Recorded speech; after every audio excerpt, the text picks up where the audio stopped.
That's not my real voice.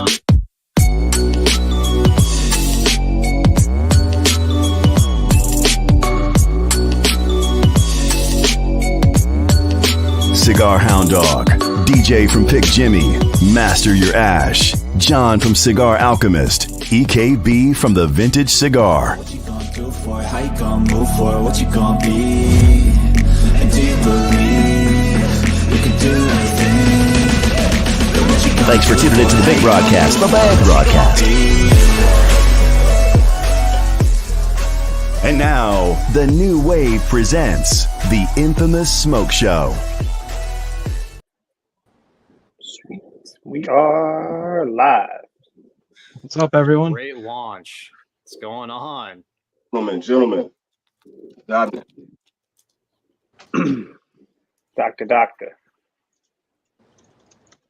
We have a legend on with us and George Rico. Thanks for coming on, man. Yes. Thank you. Thank you, brother. Special guest. Having me. I appreciate it. And you're based in Miami, right? That's correct, yeah. Awesome, dude. So yeah, shoot. I know you. I think you sent us all out some gift packs, some care packages, and pretty much I said this. I think I said in a short, like, all companies should do what you did, what Gran Habano did, like. Every one of your blends, every single one of your blends, like a nice magazine, like a nice, like Beautiful all the magazine. blends explained. Yeah, really high quality. And just to get your brand out there, and like for, it works for reviewers, it works for retailers, whoever. It's like, it's such a well, like, assembled package. So thank you for that, man. I appreciate that. I can't take credit for that. That's Natasha's idea, but I appreciate that, the magazine, the catalog that you guys saw. So props to her. I have to say that. Big props to her, man. But I'm glad you Absolutely. enjoyed it. And you got a great sampling. You gathered some great sampling of current blends. And I think you guys got to try the new cigar that's actually going to come out. So I'm glad to hear that. Yeah. Which one's the new one coming out? So the Corojo number 7 is the cigar that I'm actually been working on for that particular one. I've been working on that focus. There we for go. 10 years now, and it's a great tasting, something totally different from what you would expect from Gran Habanos. I hope for of course, the followers of the brand to try it, and I hope that they're impressed by what I've been working on. What do you want them to get out of this cigar, if you don't mind me asking? Because I got a story that I kind of wanted to tell about, like, one of your cigars, just because of how it made an impact for me. But at the same time, like, this is a newer cigar. So, like, when you were blending this, what did you want to provide for the customer base? What did you want them to get out of this cigar? Well, I mean, ultimately for us, the Corojo number 5 is such a big kind of elephant in the room kind of cigar, where Absolutely. the cigar that a lot of people had started smoking with originally, a lot of customers have stayed with. It's a cigar that, over the course of 20 years has never changed. It's just evolved to actually be, in my opinion, better as the years progressed with our abilities to farm. And then it was very difficult to sort of try to outshine that, right? And so my approach originally was to do a much fuller, straightforward, stronger version of that. And so I had an accident earlier in the year, a cycling accident, and it gave me some time for pause and realize that I was going in the wrong direction. And I blend for flavor, complexity, and everything I was trying to do at that point in time was not really popping for me. So I realized that I needed to go in another direction and utilize the materials. One of the leaves is actually a very rare leaf that it's actually originally not intended for premium cigars. It's a seed that's it's a hybrid in essence now, but it was originally farmed by indigenous, right? So that's kind of one of the unique things about that. The wrapper really pops to be something totally different. The flavor, the complexity, the earth tones, and I guess the consumer has to try it to really taste that.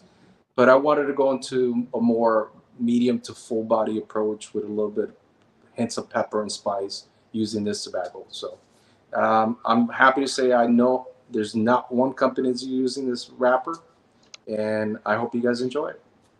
Nah, dude, that's super cool, man. I appreciate you going outside of the box like that and trying to improve on an absolute classic.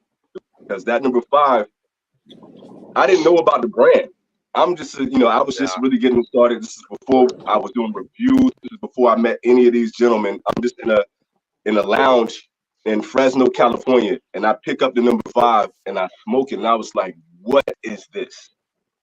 It was the first time that I got a cigar that like I knew nothing about, where I felt like, okay, this is crazy. This is damn good, man. So I appreciate, just being able to get that experience when you're not thinking about a brand name or thinking about how popular it is. You're going for how good the cigar is. So you really kind of changed my point of view with that cigar, man. So that was kind of dope.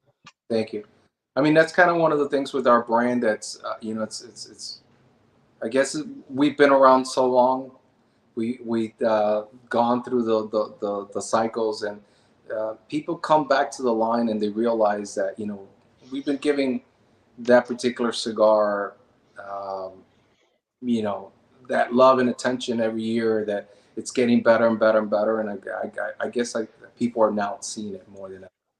Dude, I just had a torpedo like a week and a half ago.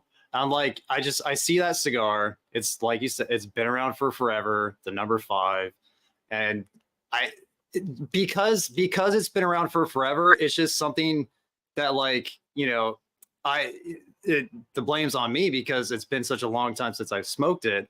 But it's just, it'll always be there. So like the kind of urgency to go back to it isn't there. But I went back to it. That torpedo, man, for being like kind of a more budget-minded cigar. It's not a budget cigar, but budget-minded cigar. It's more affordable. That thing blew me away. That was like that torpedo, man. And it just got better and better and better as I smoked it. It was a freaking great cigar. Right. I'm glad to hear that. And I mean, and touching on that, I mean, look, one of the things that my family does is the approach is we give the consumer what you would pay for $15 at an affordable price. We don't want to gouge our customer base. It's always been my mantra that, we want everyone to be able to afford our cigars and to enjoy them, smoke as many as they want. That's always one of the things that it's always kind of frustrated me a little bit, and it's because maybe I should just jack up my prices and then they would love it more. But the reality, which seems to be the formula these days. Yeah, and that's sadly that now would be a perfect time to start. I've always been opposed to that particular thing. I mean, I think it's like anything. You want to be able to give the best and be competitive, but at the same time, really have people have access to your product.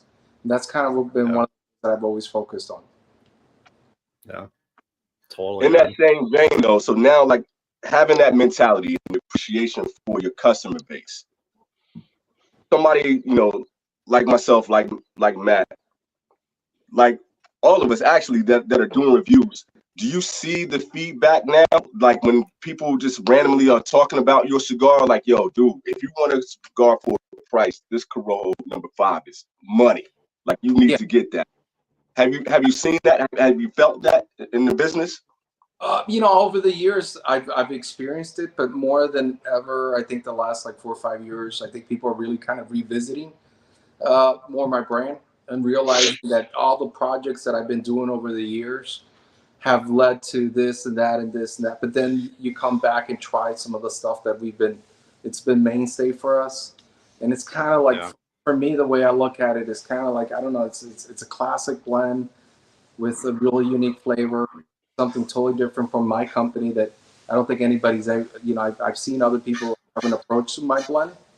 Because, of course, being around as long, you see that people sort of mimic what we're doing, and that's where our flavor profile is totally different, and it's unique. It's kind of like, something very classic. It's kind of like, the way I look at it is like, it's a nice classic Air Jordans. You know, that's what my number 5 is. You can never go wrong. You know, you could always go Not back. the number 1, it's the number 5 though. Yeah, Yeah. so we got the Corolla 5s. And the Yeah, material is great. The Connecticut, a lot of people are revisiting my Connecticut. And, you know, one of the things that I've just been doing quietly is just improving on the materials, the farming, all the things that we're doing. So it's kind of one of the things that people are revisiting the Habano number 3, which that's a sleeper in my opinion, because Cubanese as you could get for cigar made in the U.S. for the American market. And so I would revisit that and all the new projects that I've done over the years, the Zulus, La Conquista, the blue and green. It's just, you know, a lot of different things that we've been working on to try to, you know, meet that consumer. I like to say that I try to work on things that are popular 2-3 years from now. That's kind of like what I try to do. You mentioned the American Pearl. Yeah. That was that you know, a spicy Connecticut. That's a blue and green. You know, so that's kind of like where I'm going. Like, you know, the Azteca when it came out, Mexican wrapper was trash. No one wanted to say that they had Mexican wrappers. Came out in 05. People were like, I would never tell anyone that I put Mexican wrapper on it. And I was like, well, now I'm going to call it Azteca. And so now Mexican wrappers are like the hottest things. Right. All over. Yeah. Kind of one of those things, you know, you push the boundary little by little, and then hopefully people could appreciate it sooner or later rather than later. But sometimes, you know, they come back to it. Gents, do we want to do a little roll call and let everybody know what we're smoking out of George's selection that he was nice enough to send over? Since George just talked about it, I'm going to light up the number 3, the bottom number 3, Toro. Right. I got the Connecticut right here, dude. This thing, the number 1, it is delicious so far, man. Like really, really good. It's taken me back to when I first started smoking cigars, like in the mid to late 2000s, and I mean that in the best way. Like That's nice. It's really good. Yeah. Good. KB? I didn't get a package out here in Japan, man, and I couldn't find my number 5. I was digging around for it, so I had to rush and just grab another cigar, unfortunately. Okay, no worries. Got a palm in the face. No, you're fine. I have got I believe this is Persian King Habano. Yes, sir? Yeah. George? Persian King. Oh, nice. Well, there's a natural and a Maduro. Yeah. Got the Matty right here. Yeah. So you got the natural Persian King.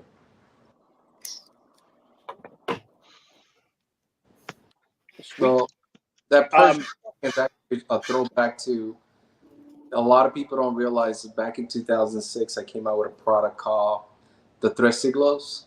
So for purposes, I could admit that's where you smoke on the Persian King. That's that original Tres Siglos line. Oh, dude, that's dope. Nice. That's awesome. What is your go-to, George? What is your in your portfolio? What is your like? Okay, when I'm kicking back, this is my favorite. So right now, I'm on a huge like blue and green Corona Gorda. I think I was telling you guys, I'm a huge Corona Gorda smoker. So the blue and green Corona Gorda, it's what I've been smoking for the last year and a half. But prior to that, it was the Black Dahlia Corona Gorda. So that's kind of nice. my go-to. So if I want something heavier, I'll smoke the Corona Gorda and the Black Dahlia.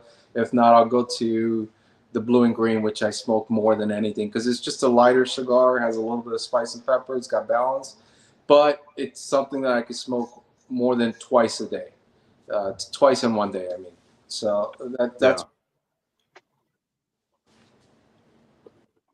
Yeah. So George, we were talking about this in the green room, but what do you consider a Lonsdale? Because we were trying to go back and forth. You said you feel like it's more like a 38 ring gauge. Well, traditionally a Lonsdale for me was more of a 38x6. Then you got, I know a lot of people say 42x6. For me, that's more of a Corona. Petite Corona is 42x5.5. We make a Corona which is a 44x6, and then we have our Corona Gorda that's a 46x5 and 5x7. What is it? I forgot right now. 5, 6, 7, 8. That's what I make. So that's my. So long sale traditionally for me was more with 38x6. Okay. Makes sense. Yeah, I've had 2 Lonsdales recently, like a Southern Jaw and one from Saka, and they were both 44. So that's why I said 44. But so like like you said, like people are starting to define these things a lot differently now. So yeah. Yeah.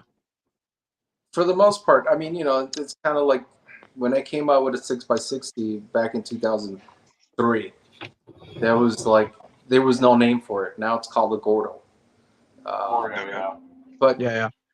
That was what happened, and then we make one called the Grandioso and another one called the Czar, which there's 66s. So it's kind of things where the industry kind of went away from like traditional cigar sizes, which had been around forever because of the Cuban sizes, and then we just started naming sizes based on whatever you wanted. So it's kind of not your norm anymore, but that's fine. I think that's what allows people to be creative, right? Yeah, absolutely. I got my wife in the chat. That's funny. Yeah. What's up, babe? Nice. She's in the other room back there somewhere. Very sweet. So man, I think that we should tell everybody that DJ will not be joining us tonight. Unfortunately, he had some things pop up last second, but he is missed, and also another big Gran Habano fan amongst us all.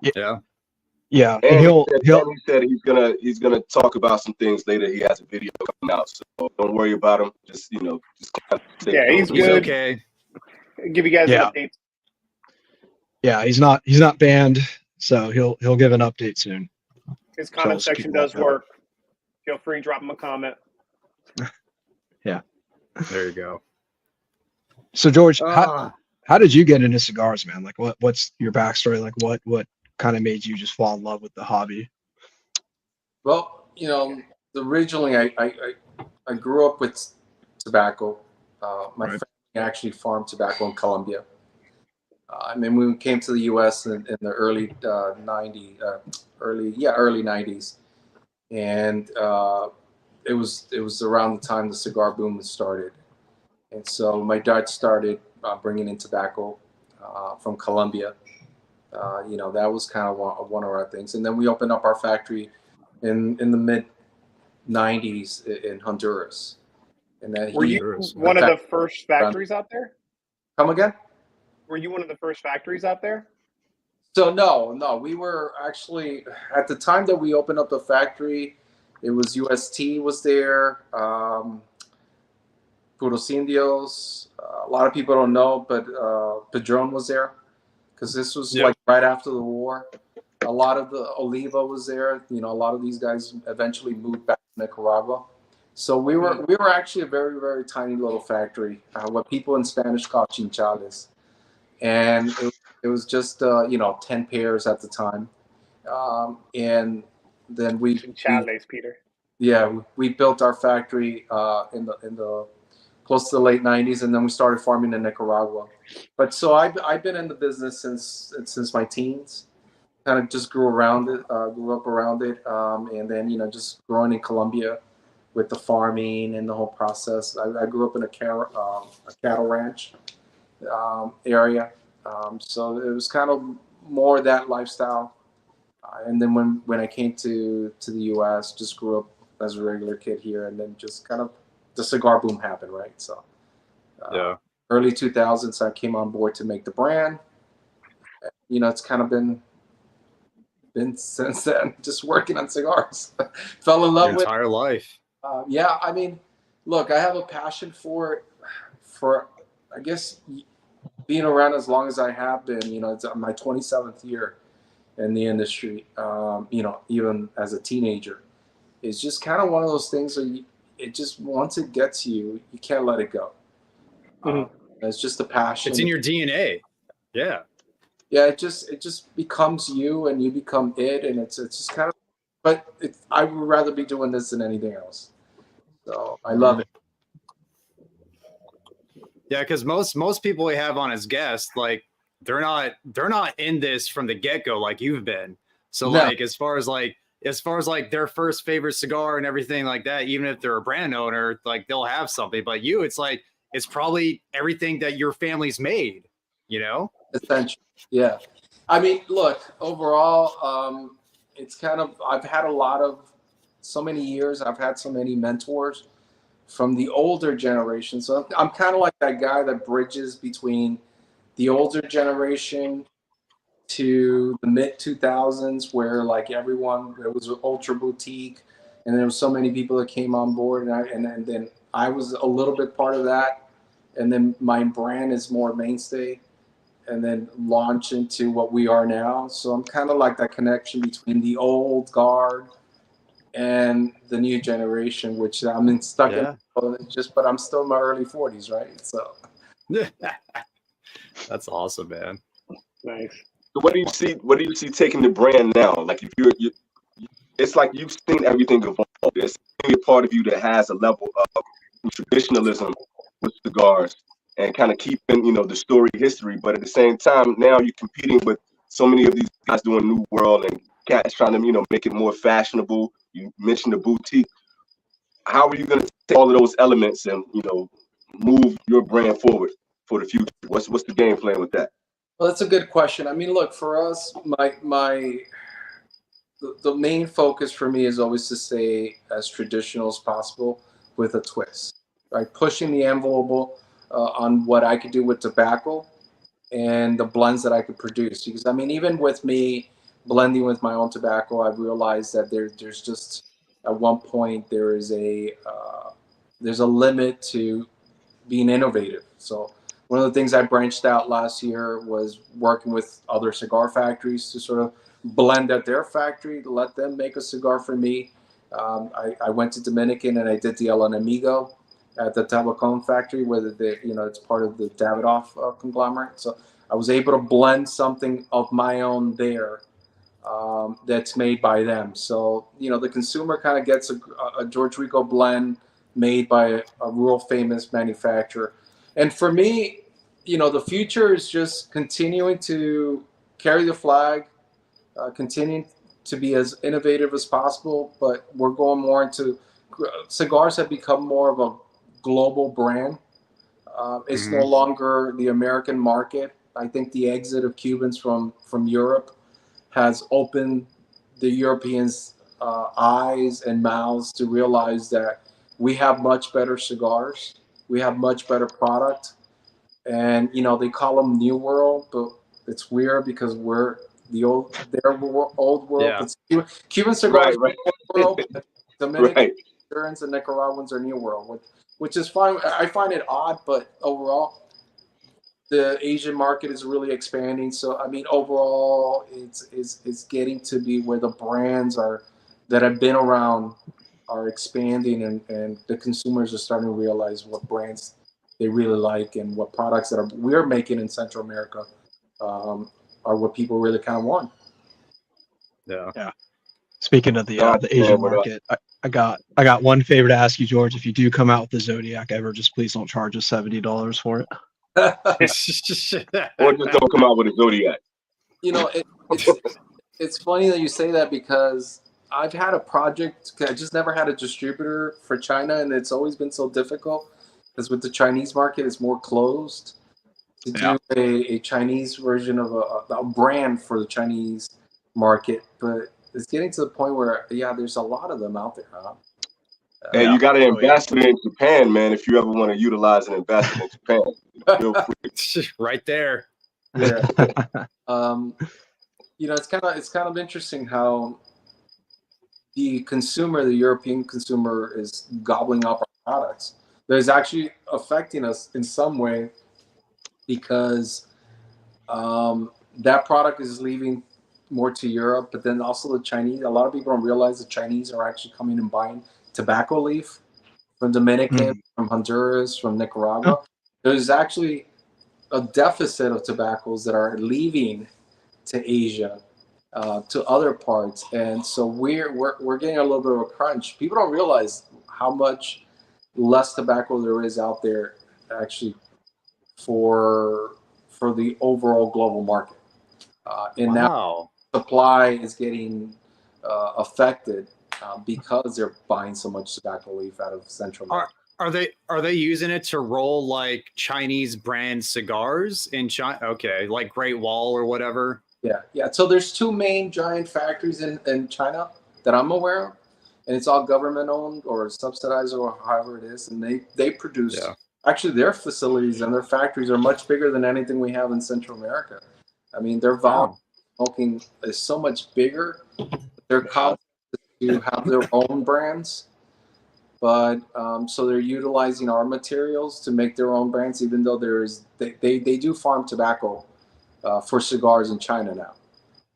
So there's a city called Cloud City where all the tobacco is grown for cigarettes, and a lot of that has changed also because I mean, 1% of the Chinese market smoking cigars is, you're talking 30 million people.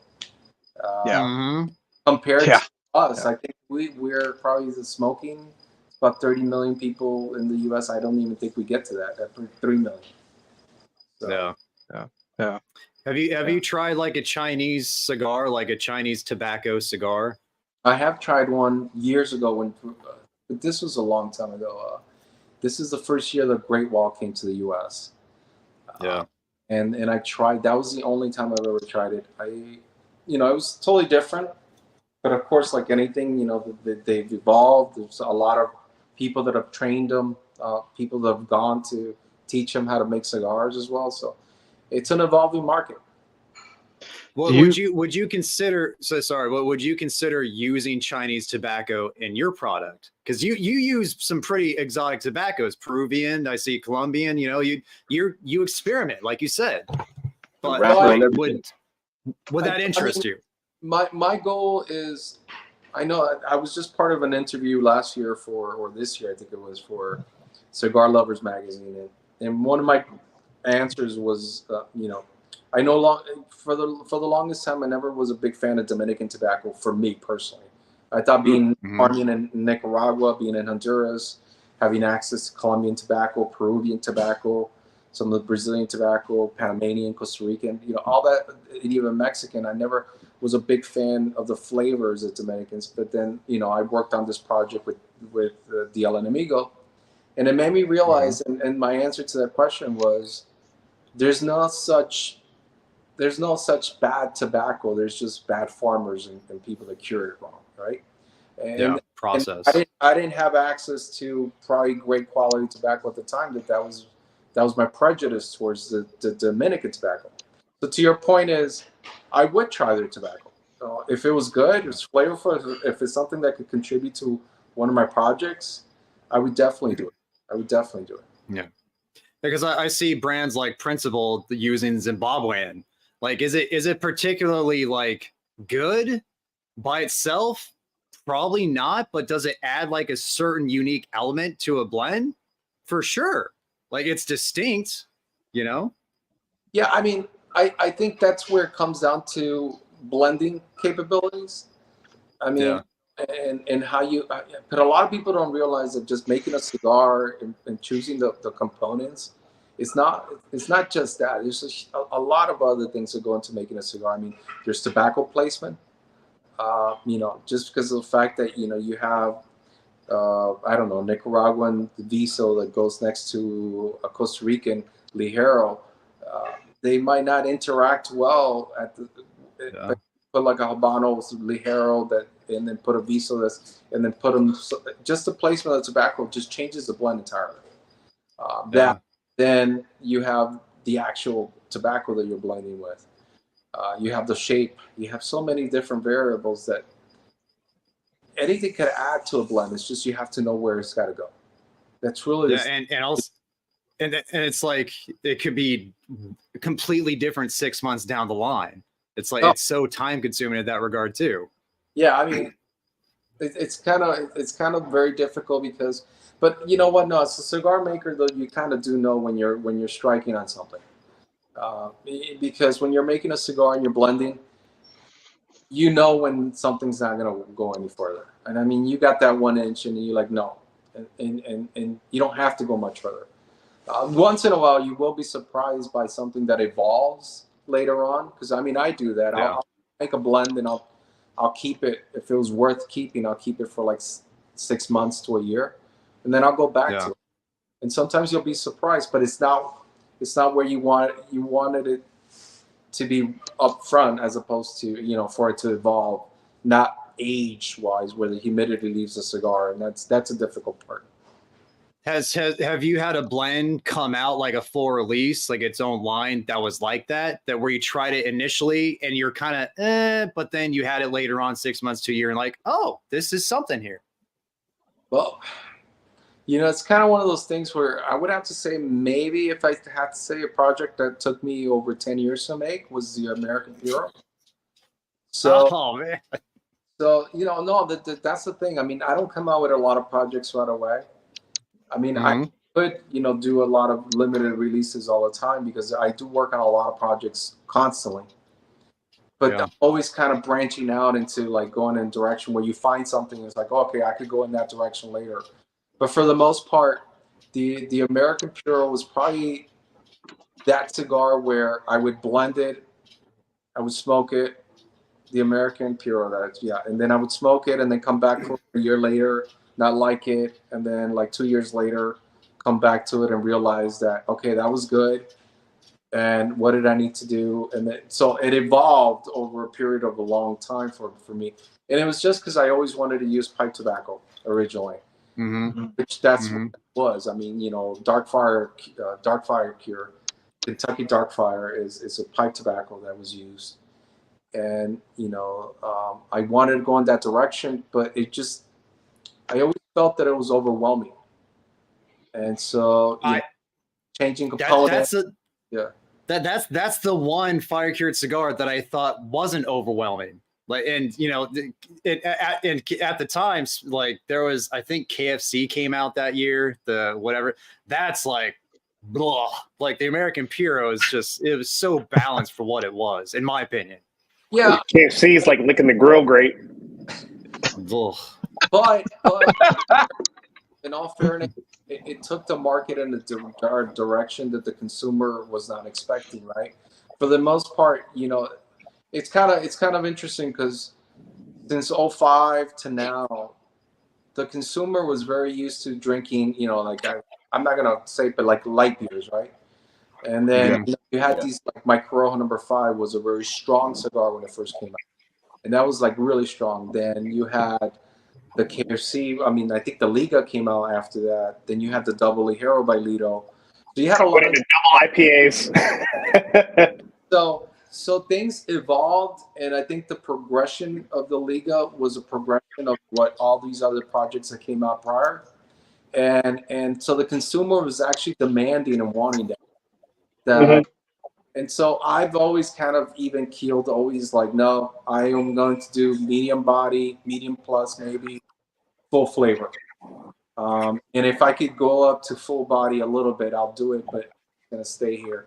And that was kind of like the idea with the American Puro. It's like, I'm looking for the consumer that really wants to pick something that is going to entertain them, right? Yeah. And so that's my approach to it. Flavor, then strength. And if it looks bad, because like as an example, I don't think it's that great of a looking, the Corojo No. 7 that's going to come out, but that wrapper is what adds the flavor. And I realized that you want to just be able to have, it's not like my traditional Corojo No. 5, which is a really shiny wrapper. We make sure we collect the best fruity. This flavor is totally, it's more, I don't know, rustic, but in being rustic, it contributes to the blend. And so, I don't know, if it adds flavor, I'm all for it.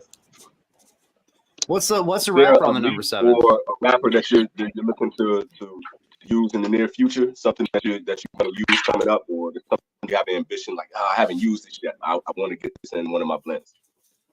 So the Corojo No. 7, it's a wrapper that's undisclosed. We're not where it is because I've done that in the past, and then I have no access to that tobacco in the future. Right. Yeah, it's all bought up. I'm farming it, which is good, but that wrapper's taken over 10 years to farm. You know, the process of it, like, you know, it didn't take to the ground, replanting, a lot of experimental stuff, and then realizing that now it's where it is for flavor wise. But I always wanted to use a candela, but realistically, I think that the fact that, you know, people want to go back to the heydays of the 60s where all the cigars were candela and, you know, try that hay flavor. I realized I just don't like the starches. I don't like the starches on my wrapper. I like the sugars, and candela doesn't give me what I want. And so I don't have one. I'm just finished this project.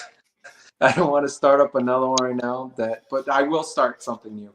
No, that makes sense. With the wrapper that took 10 years to grow or 10 years to perfect to what you want. And that's a beautiful wrapper. That didn't look rustic at all. That was like a lush, beautiful wrapper there. I appreciate it. Yeah. But, you know, I don't think it goes to where that cigar is. But I think the artisanal aspect of it is what people, I think, will appreciate. And, you know, I'm going more of a direction where, you know, it's like I've met a lot of people that always tell me like, oh, the ash is not gray. And I'm like, doesn't matter. Who cares what the ash looks like? Who gives a crap? What did it take? Yeah.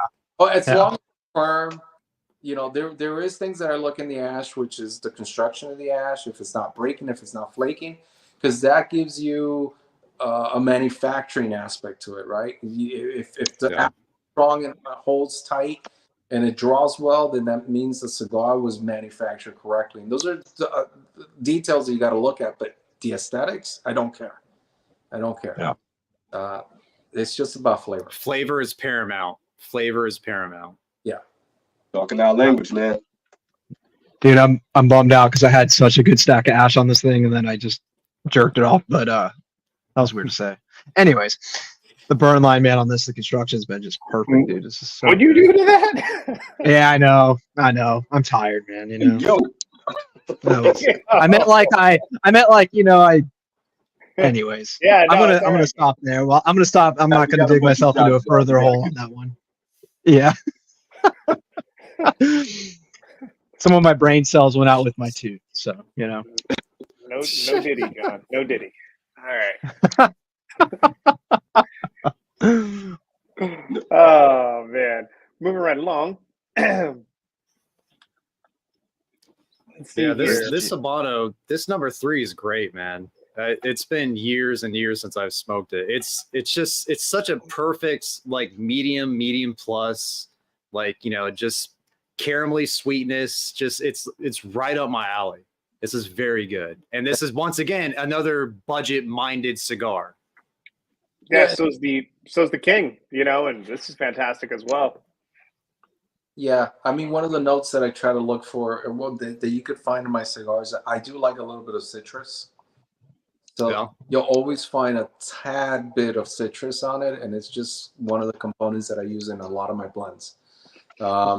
Just to get that little citrus finish, I do like a little bit of a, you know, cedar or like earthy tones once in a while. So I'll look for that in the blends when I'm trying to make a cigar. Yeah, it's very balanced. That's what I noticed about the Corojo number 5 when I reviewed it. It's a very balanced blend altogether.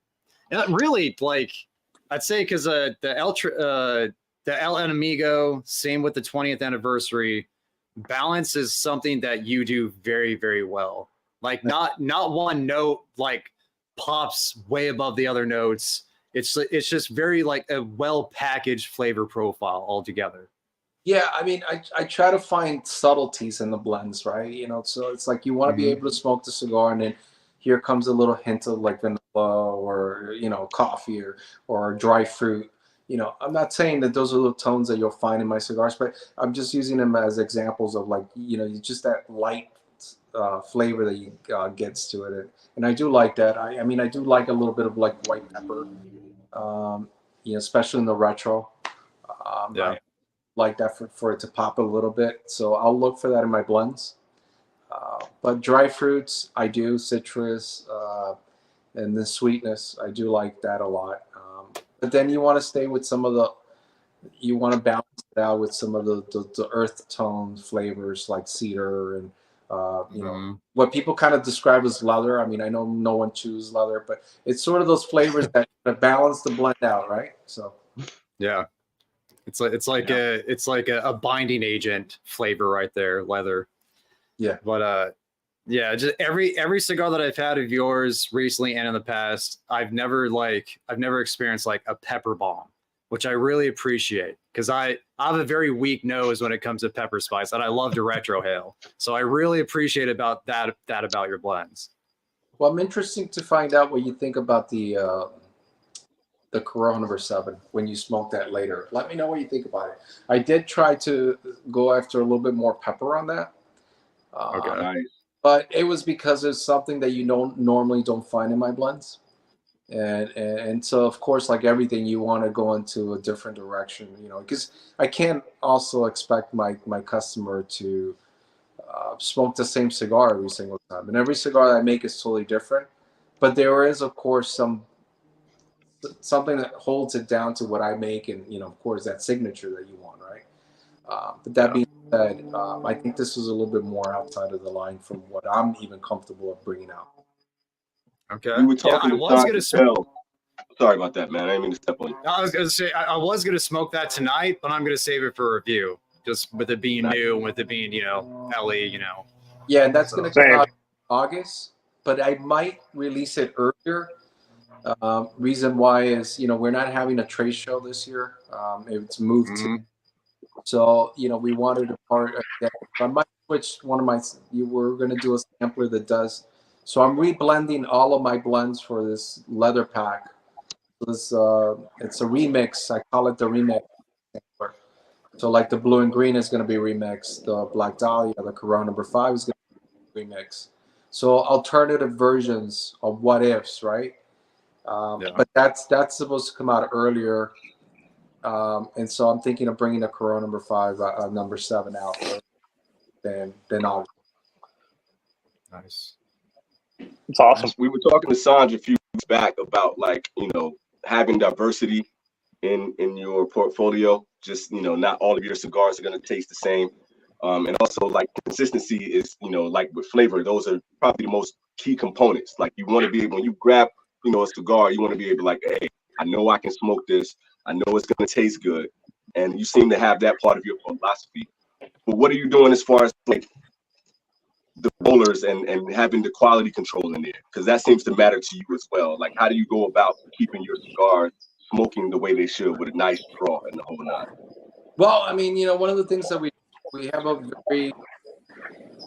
a very structured way of the way we do our manufacturing, right? I mean, every cigar that you're going to smoke is going to be draw tested and weighed. I weigh every single cigar. I mean, and we don't produce a lot of cigars for standards compared to other factories. I mean, we only have about 50 to 60 pairs. That's what Gran Habano. We don't have 300 pairs. We don't have 400 pairs. I mean, you know, our focus is on the quality of cigars, that we continue to work as a family and expand what we do. But everything's very meticulous. You have to do the tubular style. You have to the positioning, the rolling, how much tobacco you use. One of the things that you'll find with one of my cigars is that we do not 100% ever. We won't let it go through if you feel a spot, you know. And that was one of the things with our cigars. We packed them with tobacco. When I first started selling cigars, people would be like, "Whoa, your cigars are way too heavy. This thing's not going to smoke." This is 20 years ago, of course. But people were surprising us because we have our standards that we utilize every single time to make our cigars that we stay true to. And that's our focus. Make sure that we just, everything has to be done exactly the way we've always established it. So it's very important. And I think that's kind of one of the things that we don't rush things out. If you see, sometimes we do sell really well, but a lot of guys will be like, I'm back order for a while. But it's just, I'm not going to send you a cigar that's not going to smoke well. Because it's representative of what we're doing, you know.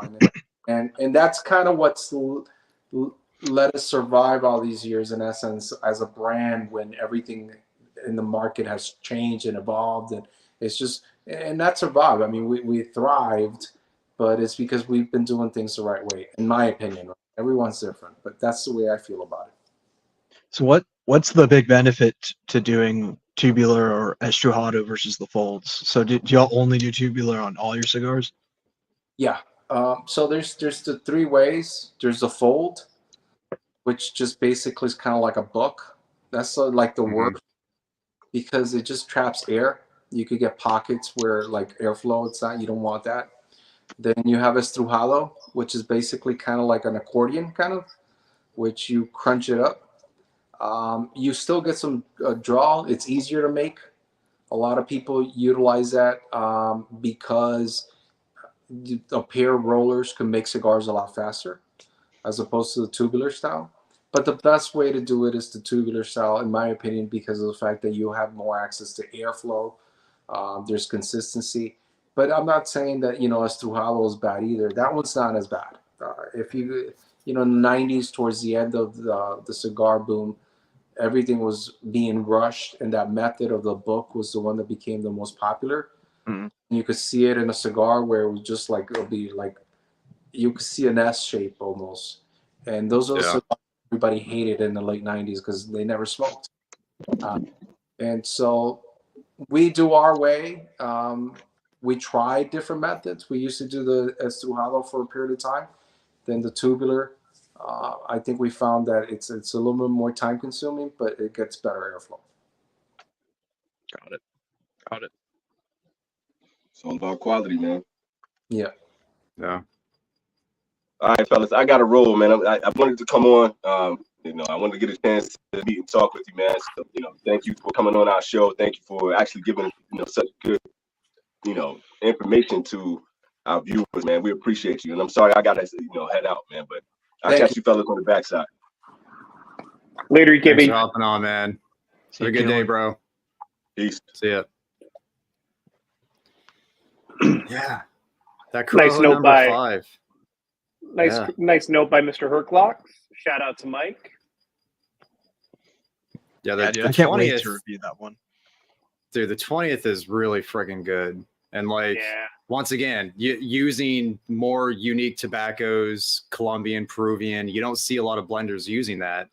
So how did the El Enemigo come up? Like, what's the kind of impetus of that, and what made you want to go out and work with essentially Davidoff to make that blend? Well, it's kind of one of those things where I was evolving and making cigars at that time. I realized that there's so much more that I need to learn, right? There's I'm still a journeyman to a degree, because I'm still evolving the manufacturing, the blending, all that. There's even though it's a very traditional process, the blending side of it is very complex, and it's not difficult. I'm not saying that you just have to have flavor, the capabilities to kind of register to flavor and complete, strength and all that. So, I mean, if you're someone with a great palate, I think you could evolve in that sense. That being said, I use a lot of the tobaccos. So probably 80% of all the tobaccos that we use, we farm. So realistically, it got to a point where I need to see how other people manufacture cigars. I've traveled throughout the years, throughout the decades, learning how everybody makes cigars, but I never really had a project outside of that. So I wanted to make the El Enemigo sort of to,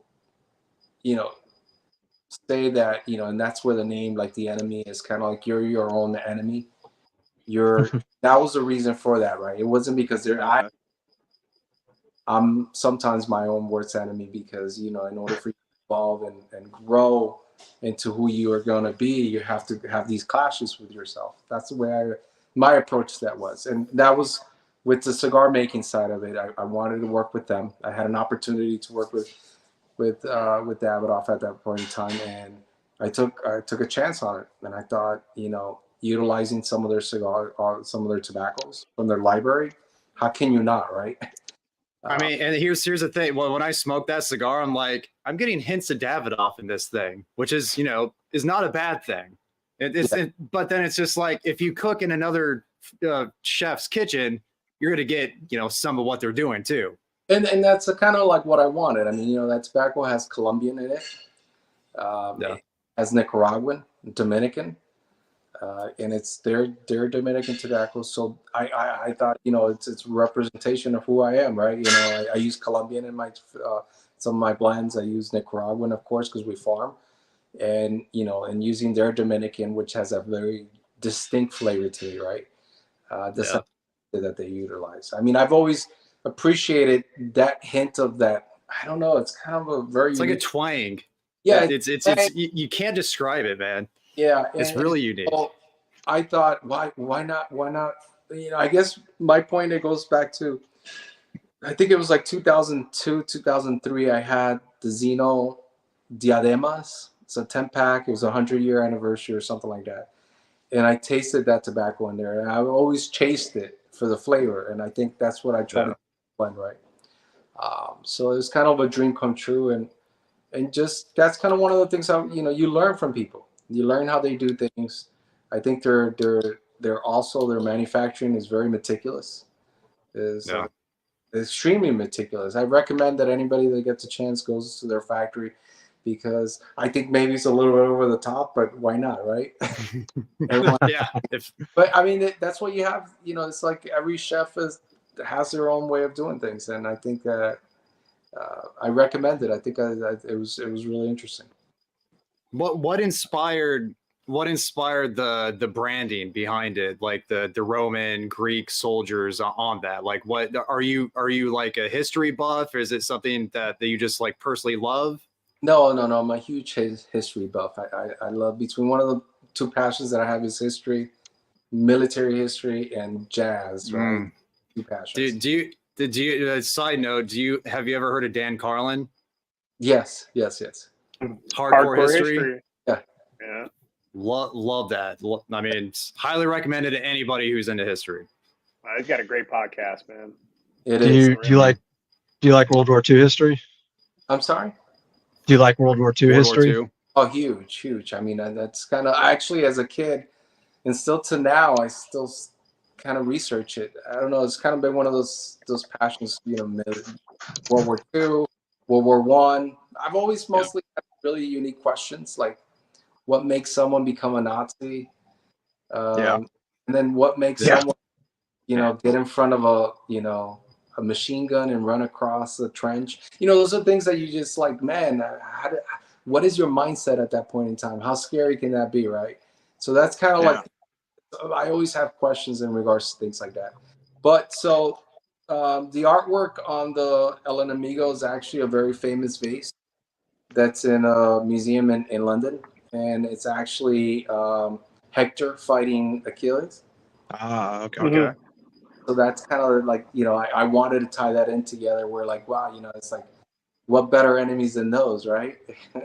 Yeah. So, it's a great story, the Iliad and of course the Trojan Wars and all that. You know, so I just thought it was. Oh yeah. It was, why not put something with a little bit of character behind that project? So that's why the reason for that. Yeah, that's cool. Yeah, I love that banding. I love the banding on that. I love the 20th anniversary. It's real slick looking, really cool. Thanks. I'm sorry. Go ahead. Sorry, George. So I was just gonna say that's probably till this day, that's probably like the most like luxuriously priced cigar you've come out with to this day, I'm guessing. Yeah, no, it is. It is. No, of course, like with everything, there's an evolution of what we're doing. With Gran Habanos, we're evolving. We've been very successful the last probably like 6 years, and that in turn has allowed us to focus into farming more, and that has kind of like, you know, all the projects that have coming out. You know, that's kind of my focus, to give the consumer, when they hold one of our products, I want them to feel like, you know, they're holding more than they paid for the product. And that's it. And you know, and also the idea is that cigar is probably, you know, 100% the best that we could probably do. So I want them to feel happy about smoking our cigars. No, Me too. John looks happy. I'm very happy right now. Good. I really am, dude. This thing at the beginning had like a nice sugary sweetness. Had like a little bit of like fruit tones to it. now I'm getting more like butter and like a roasted nuttiness. It's really good, man. Right. Good.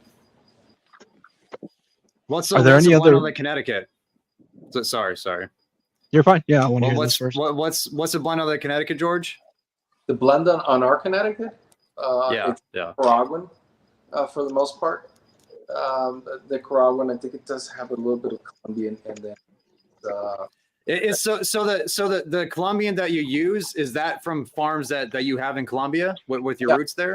Yeah. So I farm in quite a few different countries now.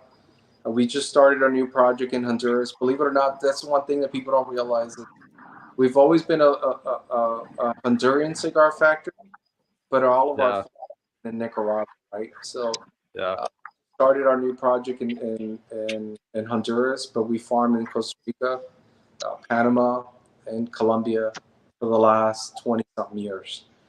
So that's kind of our focus with our farms in Colombia is more for the cubita. That's a particular seed that's grown there. That's extensively used in a lot of different countries now. It's become very popular and great tasting cigar. And then, Nicaraguan, of course, it's like the best. But more from Jalapa, in my opinion. Everyone will be particular to their to the valley, but I think Jalapa has everything. It has flavor. It has, with the vista, it has strength with the barrel, and then even aroma, all the things that you find. But Honduras this year is becoming something very unique. I think Honduras, and of course, it's become very difficult with Nicaragua, the political instability, the people fleeing. It's getting extremely difficult to find people to work in Nicaragua. So that's what led us to try what we're doing. But coming out of Honduras, very unique. It's the same seeds, and we're seeing some really good results that hopefully you'll see in our. But I think in the next, I don't know, 5 to 10 years, Honduras might be bigger than you think. The new Nicaragua. Oh, 100%. I think overall we have labor, we have great workforce, we have a very actually I've always felt that the Honduran cigars out of all the factories, manufacturing wise, were always better in my opinion out of Honduras and Nicaragua. Just the flavor, of course, of the Nicaraguans was a little bit better for what the market was demanding at the time, right? Yeah. I've heard that. I've heard there's more and more people looking to Honduras with what's going on at Nicaragua. So it's interesting you're saying that too, because I've heard rumblings about that. Yeah, I mean, you have a lot of big players there now. There's a lot of the big factories are moving to Honduras. That's more labor related. But in doing so, I think it's going to create a little bit of a stress at first, like everything. But we're in a situation where I think the town that we're in Dunley, and then Paraíso, there's two towns that all the factories are in, can handle the growth. But in doing so, I think that's going to lead to more awareness of what we're doing in Honduras. And I think, it's going to shine brighter. That's I think, in my opinion. I think it seems like more and more brands are starting to change people's perception on what can be done with Honduran tobacco too. Like even Plasencia with the Cosecha series. I feel like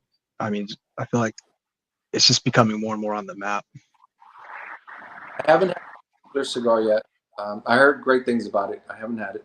Well, listen, Camacho originally, what they used to do with their, and then I think some of the stuff that when with what goes back to what's the name? Man, I can't believe Aladino. Aroa, yeah. I think that's a real throwback to the original Camacho. If you're a big fan of that, Yeah, out of Honduras. Even some of the stuff that's made out of the Davidoff factory in Honduras. Those are some good cigars. So there's a lot of great stuff out of there. I think it's just always, the Rocky Patel has always been made, if you like the edge, Honduras. So a lot of people don't realize that we actually produce a lot of great cigars. I think, there's a lot of great brands that kicked off and became really big out of Nicaragua, and it kind of took the limelight. But I think, you know, there's some realignment going on. Yeah, makes sense. I'm so glad you mentioned Jalapa, man. I'm such a huge Jalapa fan. If there's a cigar that has Jalapa tobacco, I'm probably gonna like that cigar. So yeah, I think for me the best cigar in the world is Jalapa Visto, Jalapa Seco, and Jalapa Ligero on a blend with the bite from Jalapa. I think that's, I mean, I've had cigars like that in the past, and that's what if you're smoking the Persian King, that's what that is. okay. Mm-hmm. It's a balanced version of all of that. Okay. Crap. I'm gonna have to go grab that one.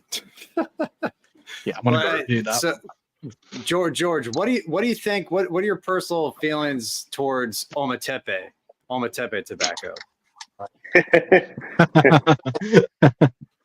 I know Carlos. I'm really good friends with Carlos Sanchez. He's one of the main guys that farms it, right?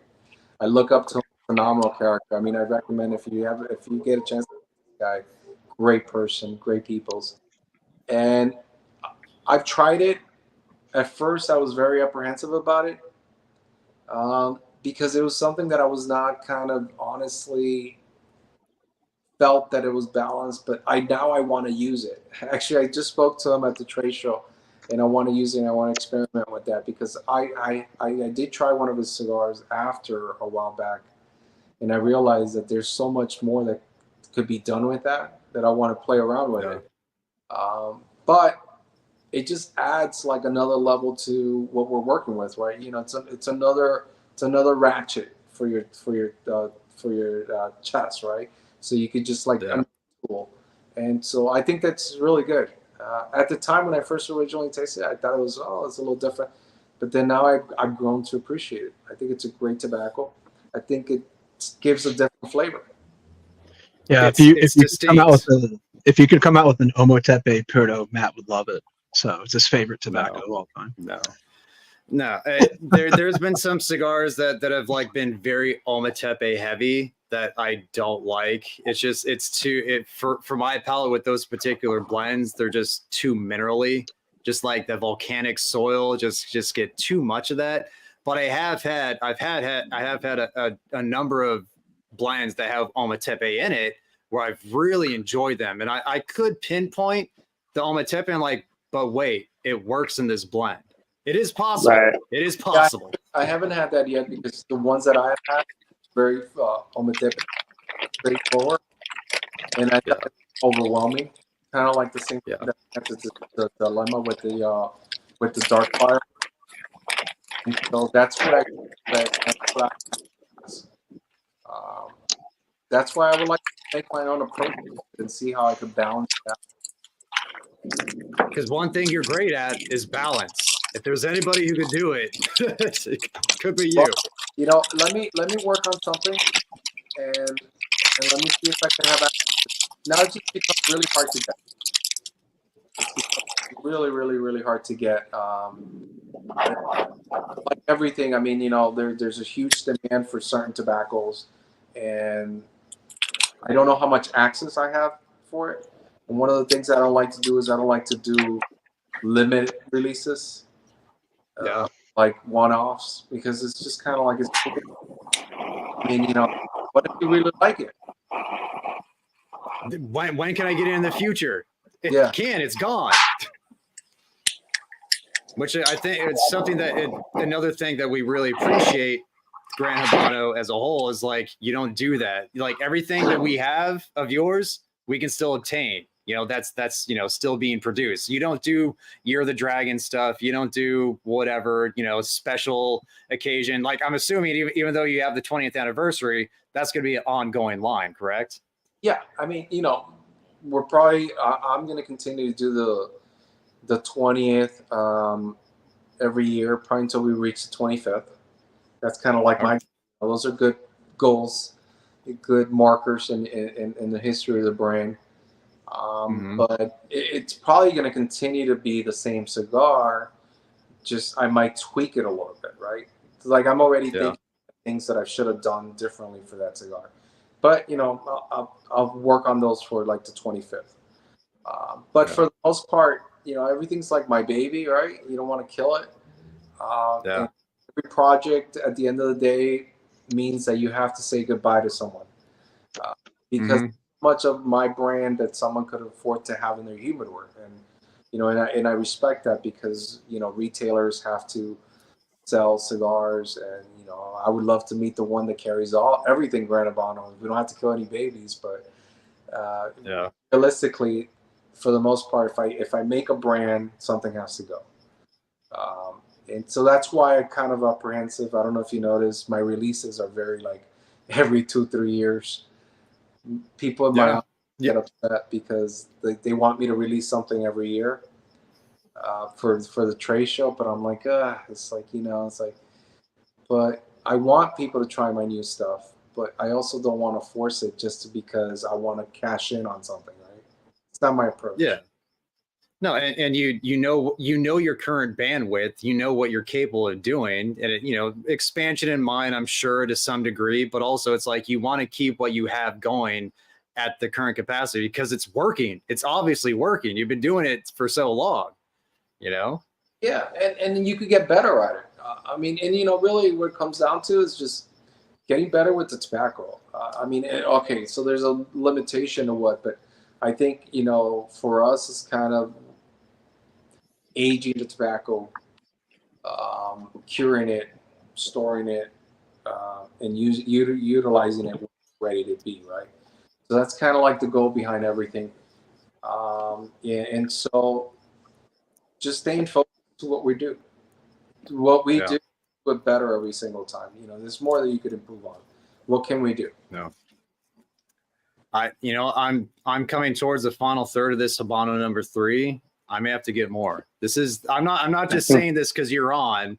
I'm just like, these are, along with the Corojo number 5 that I just had, these are very, very good cigars. Like, price aside, like they're affordable, but these are damn good cigars. Yeah, thank you. That really got a great rating on Cigar Aficionado, actually. I was very happy about that.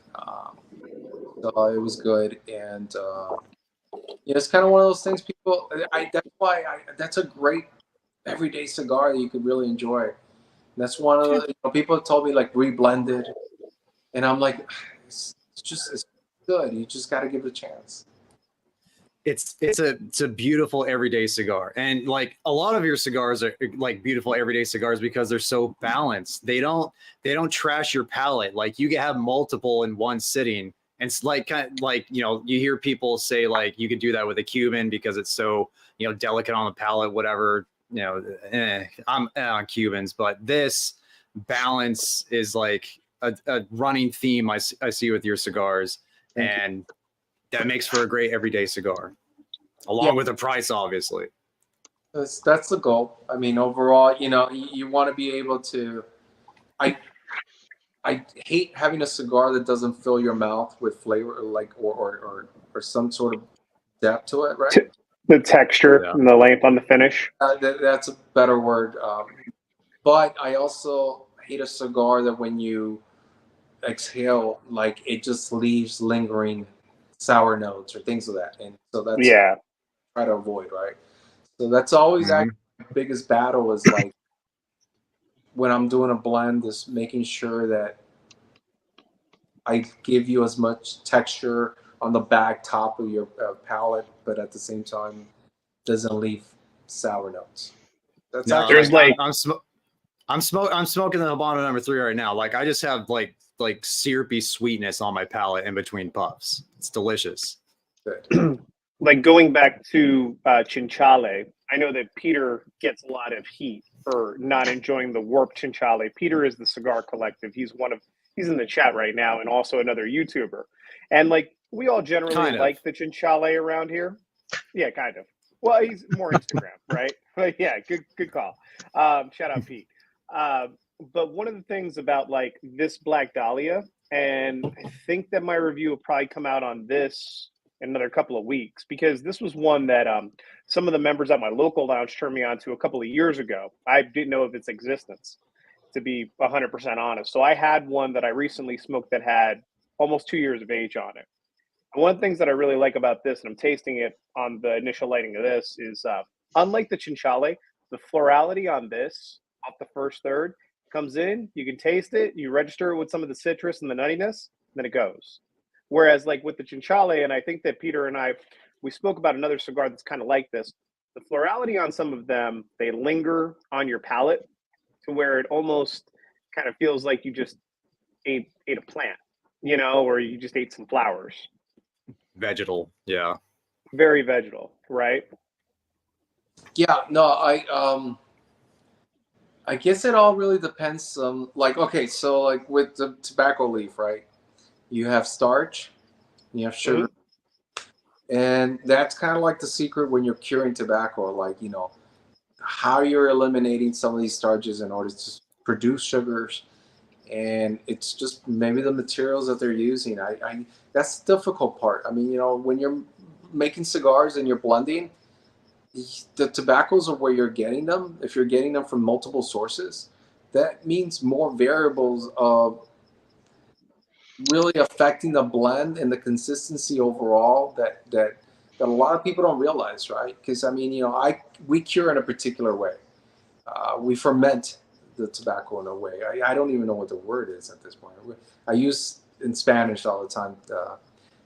So the thing is that a lot of people age their tobacco and their pilones totally different. Temperatures, water effects. And so you could give me a pilone of one particular tobacco, and I could give it to another guy, and we'll come out with two different flavors. And it's just, you know, my temperatures, I might take it to 125, higher temperature than some guy that might take it to 135. And, you know, watering a certain amount, doing certain, you know, so it's some of those vegetable flavors is probably just imparting the fact that they left too much, the sugars didn't develop enough. The temperatures didn't rise enough, and that's probably where you're getting those flavors. Outside of the fact that you didn't like that cigar, whatever the Chinchale that I've never heard of. I mean, I enjoy the Chinchale. I think that it's a solid smoke, but you know, I sense more florality on it. I didn't know there was a Chinchale cigar. It's actually a really good name. Damn. Yeah. Sorry, taken. Chinchale means really tiny factory. Small. Right. Yeah. That's a good name. Yeah, it's from Warp Cigars. Warp Cigars, and that on the band, it's a picture of a little factory on it. So, yeah.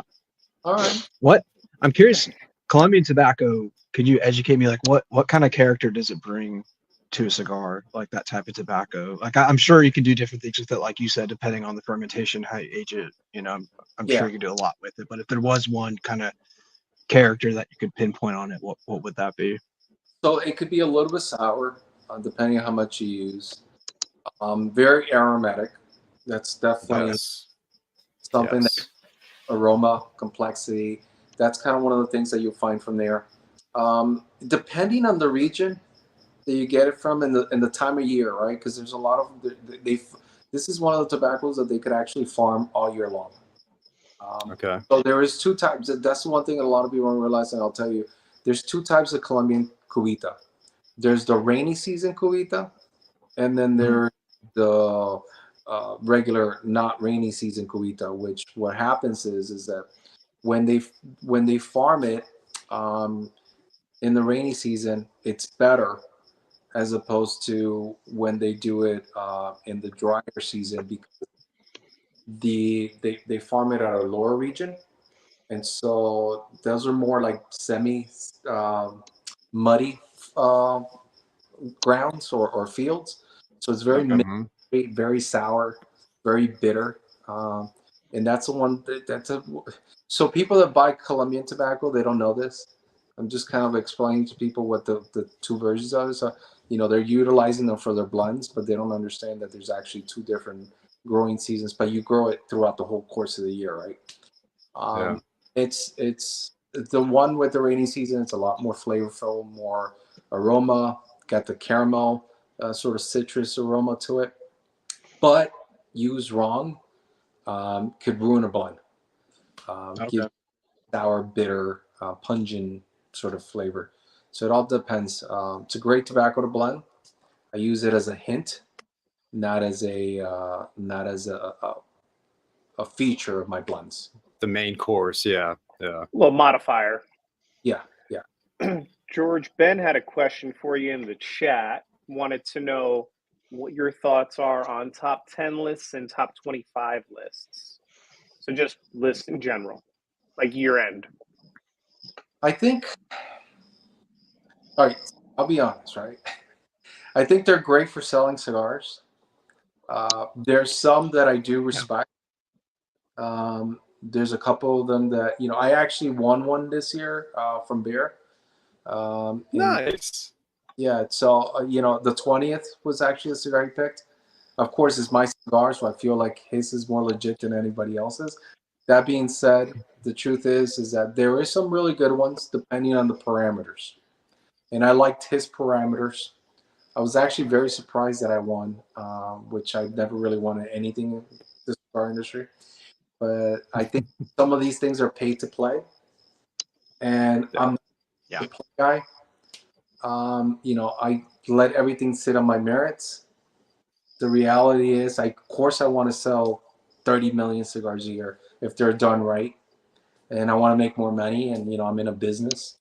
But the reality is that, it's some of these are legit, some of these are not.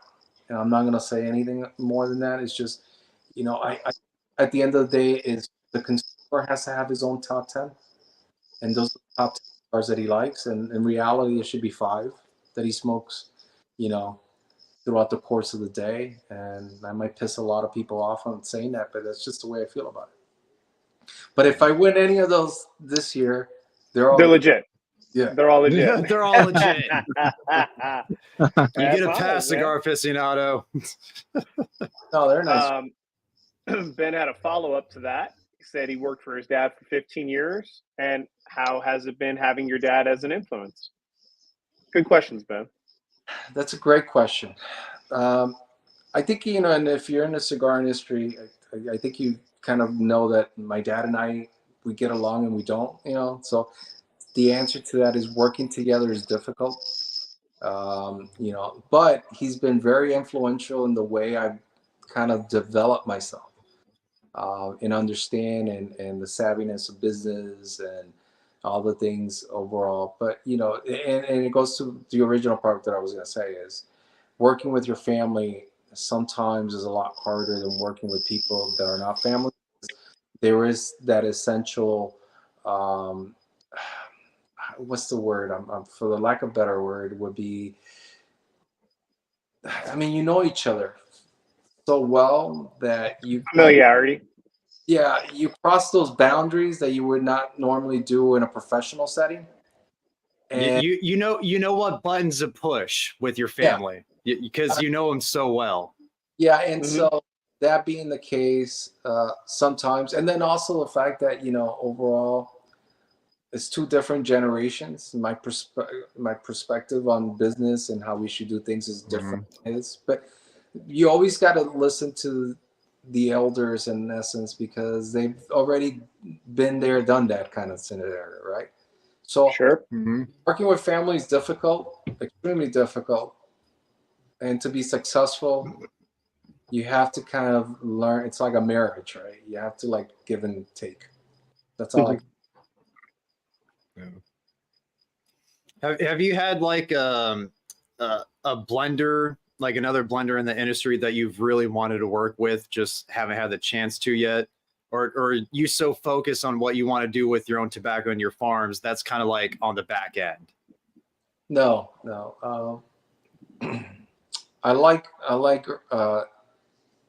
I call him Ernie because I know him, I respect him. He's a mentor, but EPC, he's taught me some things that honestly have taken my game up to another level. Nice. That's kind of one of the things that the older generation, those guys, they know certain things, right? Alberto Oliva was a good mentor. At the trade shows, I would talk to him. and then some of these older guys that unfortunately are no longer with us. But he's one of the guys that I would definitely love to work with. I think he has a great palate. I like what he's doing, which is actually branching out from what he was normally doing, which was a cigar factory, which is what currently I'm doing as well. So it's kind of at the same time.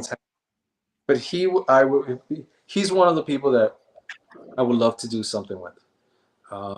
And then thinking like, well, he's at the top of my list for sure. For a number of years. And I that's kind of like probably right now. I would like to. I know he's no longer, but Henke Kellner. But I know Junior, and I did a podcast with him. I think he seemed like he really kind of understood, and I felt like he's someone that I could work with probably. But yeah, that's that kind of. And then Dion, I always did appreciate Dion's palette, really. And he blends a lot more like I do, where his stuff is not really strong. Balance. He also blends in sizes that you like too. The Corona Gordo, the Lonsdale, the Rothschild, those like traditional Cuban size, smaller ring gauge. Yeah, and that's what I like. His MK2 was my go-to for like 5 years outside of my back in the like mid 2000s. That was kind of like my go-to cigar. I would buy it by the box, and I make cigars, right? Yeah, I mean, I think those are the guys that I would definitely right off the bat, if they said, "Hey, you want to work on a project?" I would definitely say yes.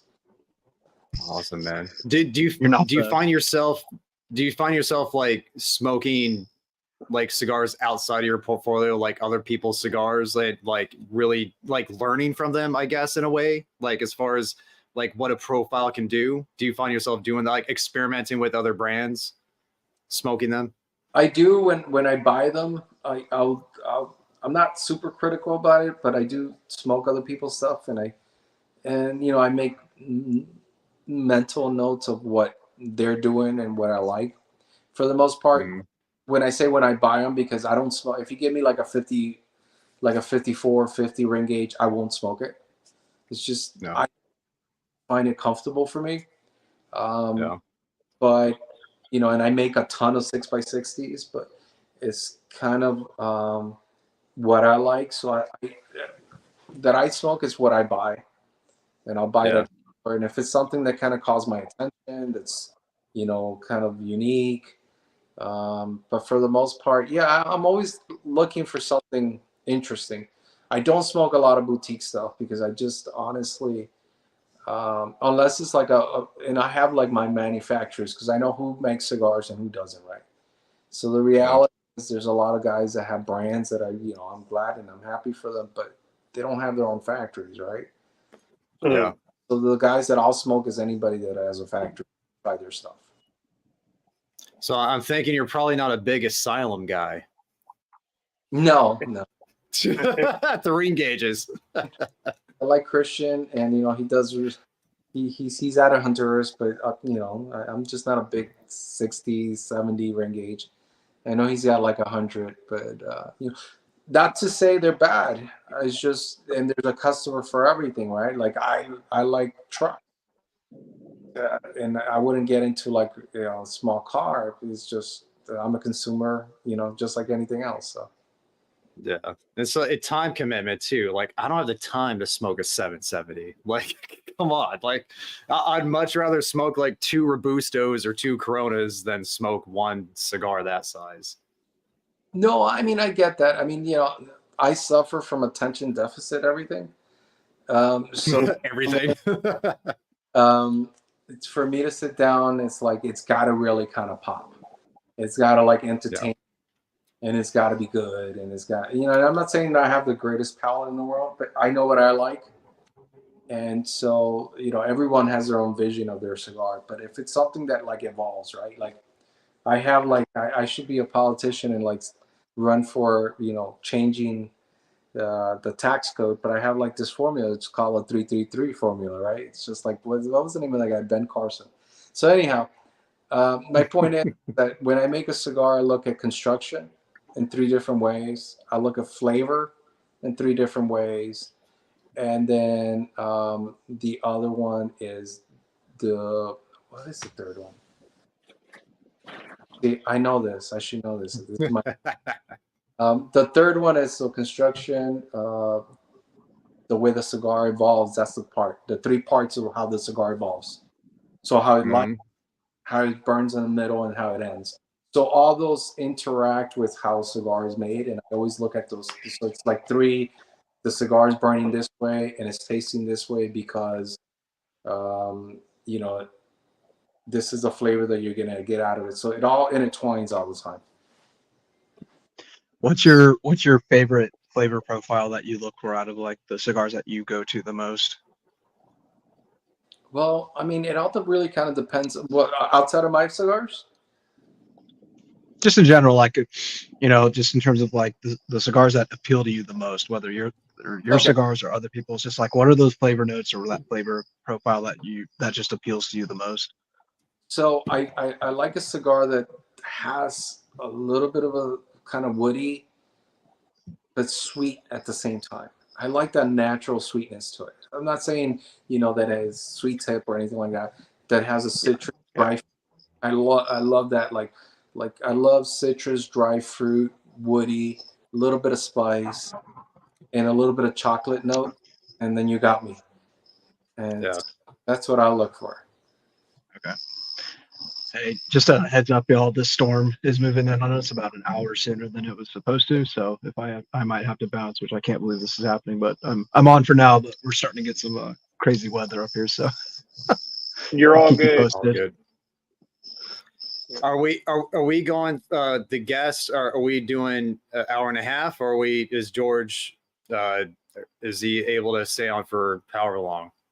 I mean, George, it's entirely up to you, brother. You can boogie at an hour and a half if you want. If not, because I mean, it's only the 3 of us, possibly the 2 of us. So I mean, it's not like No. However long you have me forever, as long as you want. Any questions that you have in regards to anything that you want to know, I'm here. Of course, if you have to go, that's fine with me. No, dude, you're fine. You're fine. I mean, if it was like DJ and EKB and stuff like that, then we could, we'd leave it up to them to decide. But, if it's just going to be the 3 or 2 of us, then by all means, we'd love to have you for as long as you want to hang on. No, that's fine. If you have any questions from the audience as well. So chat. I'm here for your entertainment. I'm here to entertain you. Are you entertained? Talk to us a little bit about the El Gigante number 5 and kind of how that process worked to make a 19-foot cigar. Speaking of big ring gauges. Yeah. 1920 ring gauge. 19 feet long. And, it's kind of one of those things. My dad and I always spoke over the years that we should make it the biggest cigar in the world. So then we ended up doing that, and we took it to the trade show. Well, this is quite some time now, probably over 15 years ago. And we took it to one of our trade shows in New Orleans, and so we showcased this giant cigar. And we just wanted to do something that, hadn't been done before. Haven't seen it yet. And it was an interesting project. Took a lot of materials. But then there's a final end story to that was really well. Cigar lingered in our humidor forever. We didn't know what to do with it. And then someone ended up purchasing it. So. That's awesome. Wow. Yeah. I wonder where it's at and how it's displayed. If it's displayed, is it in storage? Like what do you do with that? I hope it's on display somewhere. I never really kind of knew. Yeah. But, it was a great project. It's got to be the world's most expensive cigar if you look at it as a cigar. Yeah. And, it was a lot of money for that thing, but it was a good project. How many pounds of tobacco went in that? About 3,000 pounds of tobacco. And then it had, I think they're doing like 10,000 wrappers, which was interesting. It's like a line run right there. Yeah, but you know, one of the things that got me, it was a joke that someone said to me years ago, and it never left my mind, which is, it wasn't a premium cigar. It was a short filler cigar. No shit. Hilarious. So I thought it was, Right? that was one of those things where you poke at it, but it's like, damn, it is. It is. Technically, it is. And y'all definitely draw tested that one, right? Yeah. Yeah. This cover that I could never get the hookahs long enough. And then the attorney said it would be a bad idea to light it up. But the whole thing was that we were going to take it to the trade show and light this thing up and have like 50 people like with the hookahs smoke this thing. And the original furniture was supposed to like push the cigar forward so it would dangle. So as we were lighting it, it would like, you know, create an ash. But then we figured out that it was just going to be a fire hazard. And so you need like a bulldozer to like ash that thing, like as an ashtray to scoop it up. You know? Yeah. No, but you know, of course, it's like in the grand scheme of things. In my mind, I was like, yeah, we're gonna do this. It's gonna be like this. And then, you know, of course, like liability came into play, and you're like, no. Yeah. Damn, that's crazy. Yeah, that would have been a good light. How often are you down in the factories? So my father runs the farms, and he runs the factory essentially, and then I run the distribution here in the U.S. So that kind of leads me the time to travel across the country and visit people, and so I'm only there when I'm working on projects, and I try to be there at least once a quarter.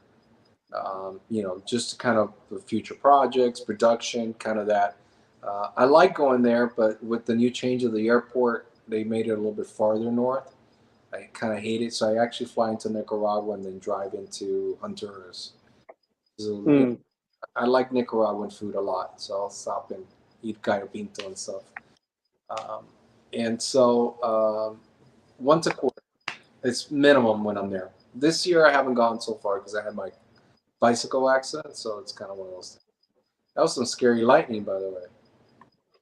Yeah, guys, I think I'm about to have to call it, y'all. I can't believe this is happening, man. I'm sorry. It's all good, man. Totally understand. Yeah, it's good, man. Should is Sorry, it cool? man. Is it cool to invite Peter on? Can we invite him on with us? No, Yeah, come bro, on. not Peter, bro. no, invite Peter on, man. I'm just playing. All right. Yeah, hey, I'll George. send him It the was just link. one. Hey, George, it was nice connecting, man. I'm sorry I gotta go, dude. It's Thank you for Texas having weather. for participating. Yeah. Be Yeah, safe, man. Thanks for John. sending our stuff. I got some reviews coming out soon, man. I'm this Connecticut was delicious, dude. Like absolutely What do you think? phenomenal. Especially the new cigar. I really want to get feedback on it. I will. Yeah, I will. One of those things, you know, I just want to see what people, because it's something that I really kind of worked on for a long time. So I want to see. It's kind of like the Puro. So Yeah. I want to see how that goes. Well, the more stuff I have from y'all, and I mean this sincerely, man, the bigger fan I become. So it was great connecting with you, man. And yeah, sorry again, but yeah, I got to get running, guys. I'll see y'all. Take care. All good, man. Stay safe. All right. Later, bro. I just sent Alrighty. the link to all the guys, so if they want to come on, they're more than welcome to. Mm-hmm. Yeah, it's just like with Gran Habano, it's just you guys. I started smoking in 2008, so it's like you guys have been there since the very beginning for me. Like the Corojo number 5, obviously, and like that's one of the cigars where it surprised me so much when I smoked it again for the first time in such a long time because it was so freaking good. It's like at the time when I started getting into the hobby, could I just not, being newer to cigars, could I just not appreciate it as much? Like it's just like getting back to it, like Gran Habano, that band is so iconic. It's always been there. And it's just because of that, it's just, I just, forget to keep going back to it. So you guys reaching out, and I'm pretty sure Sanj was the connector, was the catalyst to get, you know, us on your guys' map. So thank you to Sanj for that. Yeah. But we connected. I known Sanj for a number of years, a long time. He's a great guy, and he told me about. You know, honestly, I'll be honest. I'm kind of one of those guys that I do my job, I do the things, I go to events, but then I go back to my, you know, bat cave, right? To life. Sure. Yeah. So Sure. I don't keep track of like the new podcasts as much as I should. But that being said, Sanj was a great guy. He told me, you know, why not? This is a great opportunity to talk to, see what they're doing. I saw the videos, I saw everything you guys were doing. I told them right away to send you signals. Plus, we want to get the feedback, right? Yeah. And then once again, another person who's very cost-minded, also like cost-minded, but also come out with a premium product that's worth people's time. Like construction, also a big thing. Weight of cigars, also a big thing for Sanj. So you can see how you guys are very like-minded in that regard. He gave me a cigar. Kudos to him. He gave me a cigar at the show, we participated. Big Smoke. The Big Smoke in Tampa. Yeah. And I really liked it. It was a Lancero. I don't know what it was, but it was part of his line. But I know now he has like 3 or 4 different ones. He told me about them, but to be honest, I've already forgotten. But very good cigars. Very good cigars. Yeah. Yeah. Now, is everything he Solid. makes Dominican? I believe so. I think the SP Silver, the one that's going to be coming out soon, is made in Nicaragua, but everything else is Chico or Eladio. Yep. I believe. Okay. Yeah. Yeah, that's what I thought. Good stuff. Good.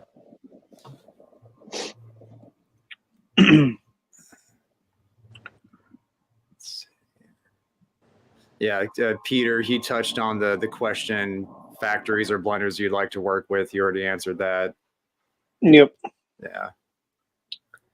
Yeah, I think it's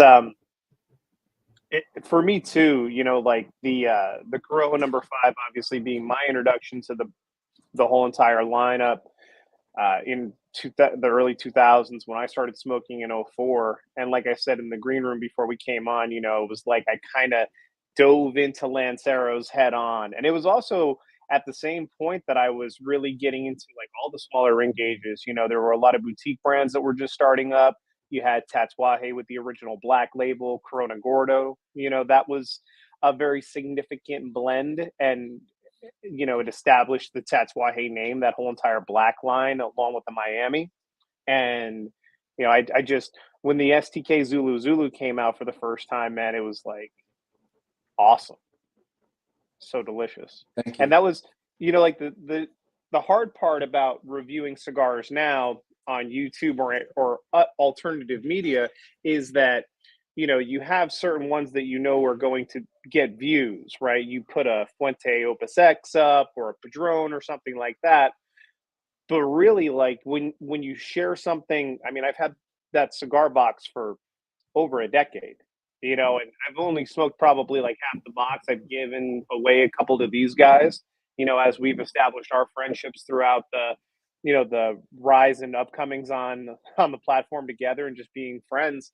And it's like, you know, those are cigars that are near and dear to my heart. The Dom Pepin Lancero Blue Label Originals, the STK Zulus, you know, those are all very significant sticks to me. So I want, you know, people to get exposed to these brands that, you know, have been with us for 20 years of smoking. I appreciate that. Yeah, I saw the video that you shared, and you spoke the Connecticut version of it. My favorite for a long time. I still enjoy that cigar. But the Habano was a very citrusy cigar. That was real, and that was actually, you know, when I made the factory out of Miami.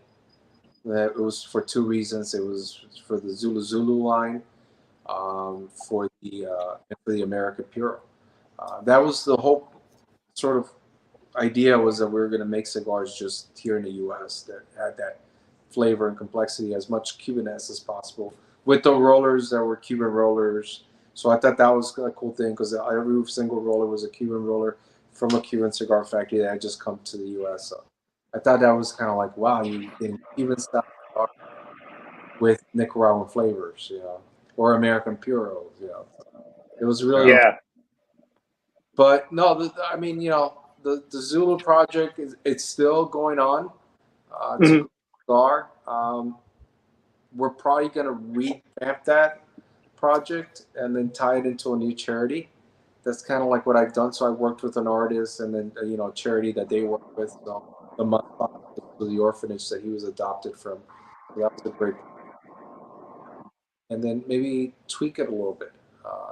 As the market evolves, you want to be able to evolve with some projects. Yeah, absolutely, for sure.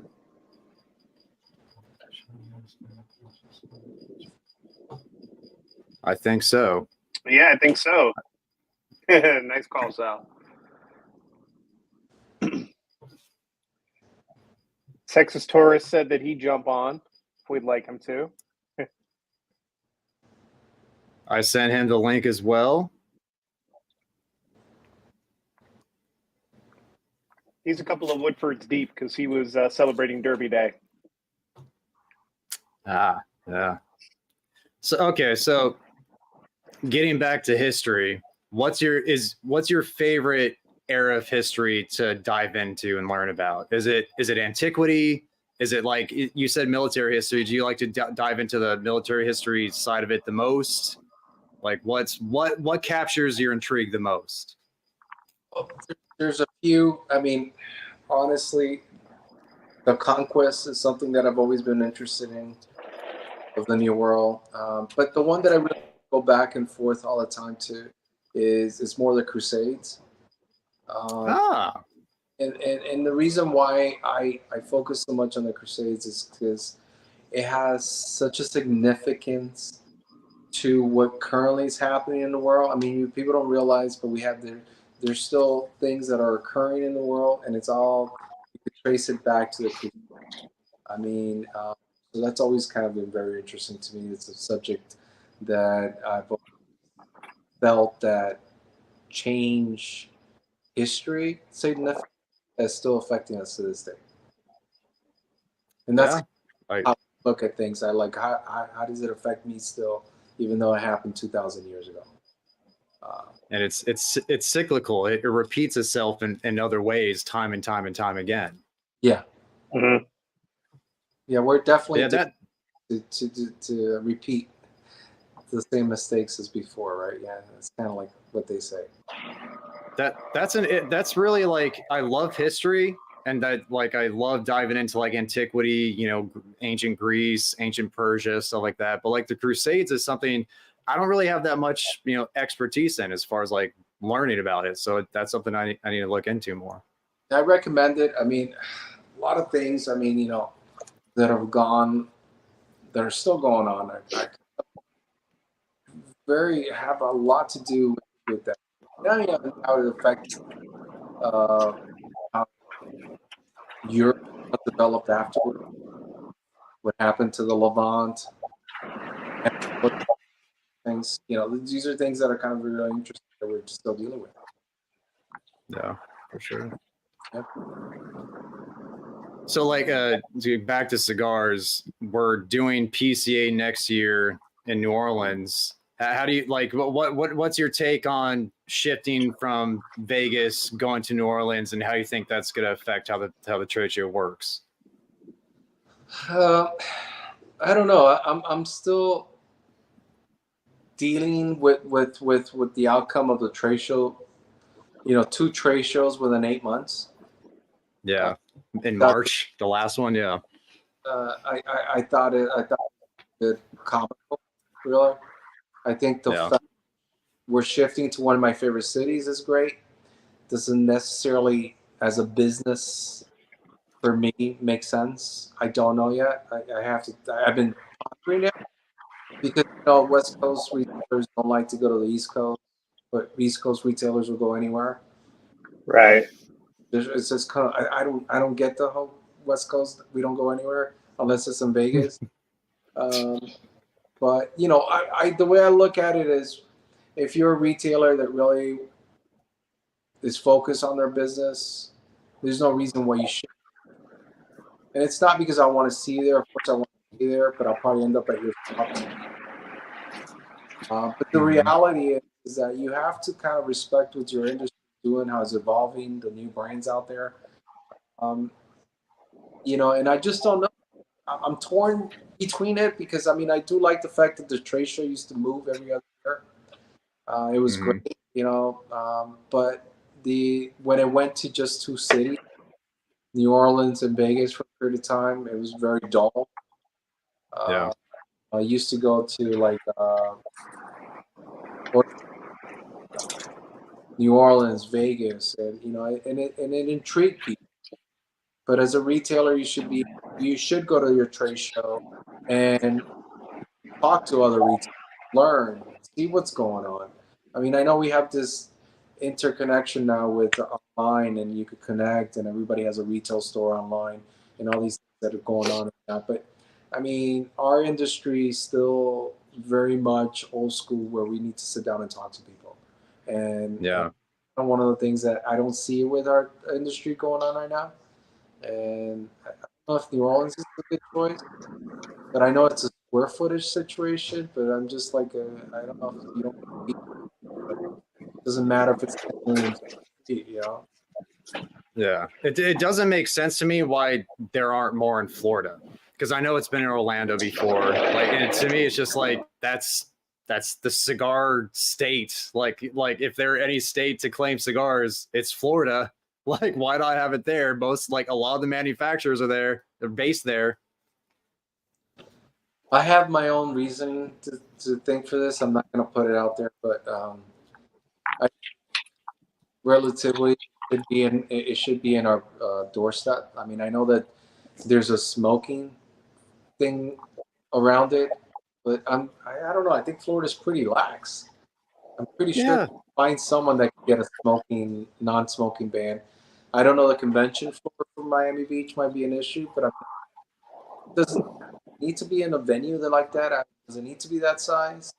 Do you need to? I mean, they kind of banned smoking indoors in New Orleans though too, didn't they?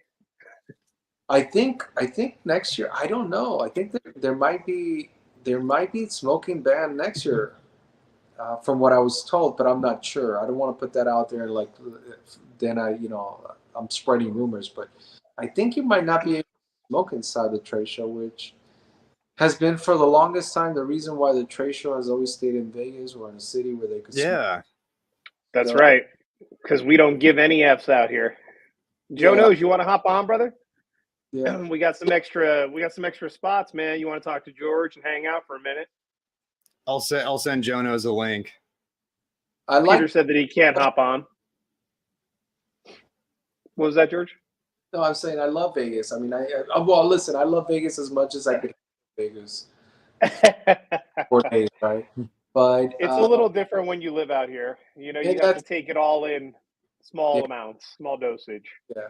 But that being said, I think it's a great place for a convention. But I think my biggest dilemma is if you're gonna have a trade show and you can't have a mom and pops, which basically I would have to say like 60% of our whole industry is mom and pop businesses, right? It's someone running their shop with their wives, maybe on their own. They got one employee, and if you can't have those people or afford to go to the trade show, then what are you doing?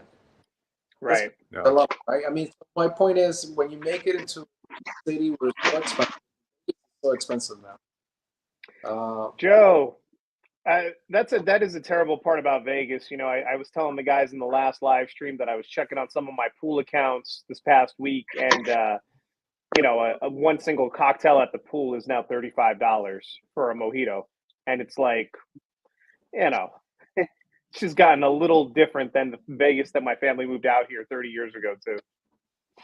Yeah, and that's the thing. I mean, I love it, I like it, but also, you if you run a small business, you can also put yourself in debt just to go to the show to save $5,000, and it's going to cost. Sir.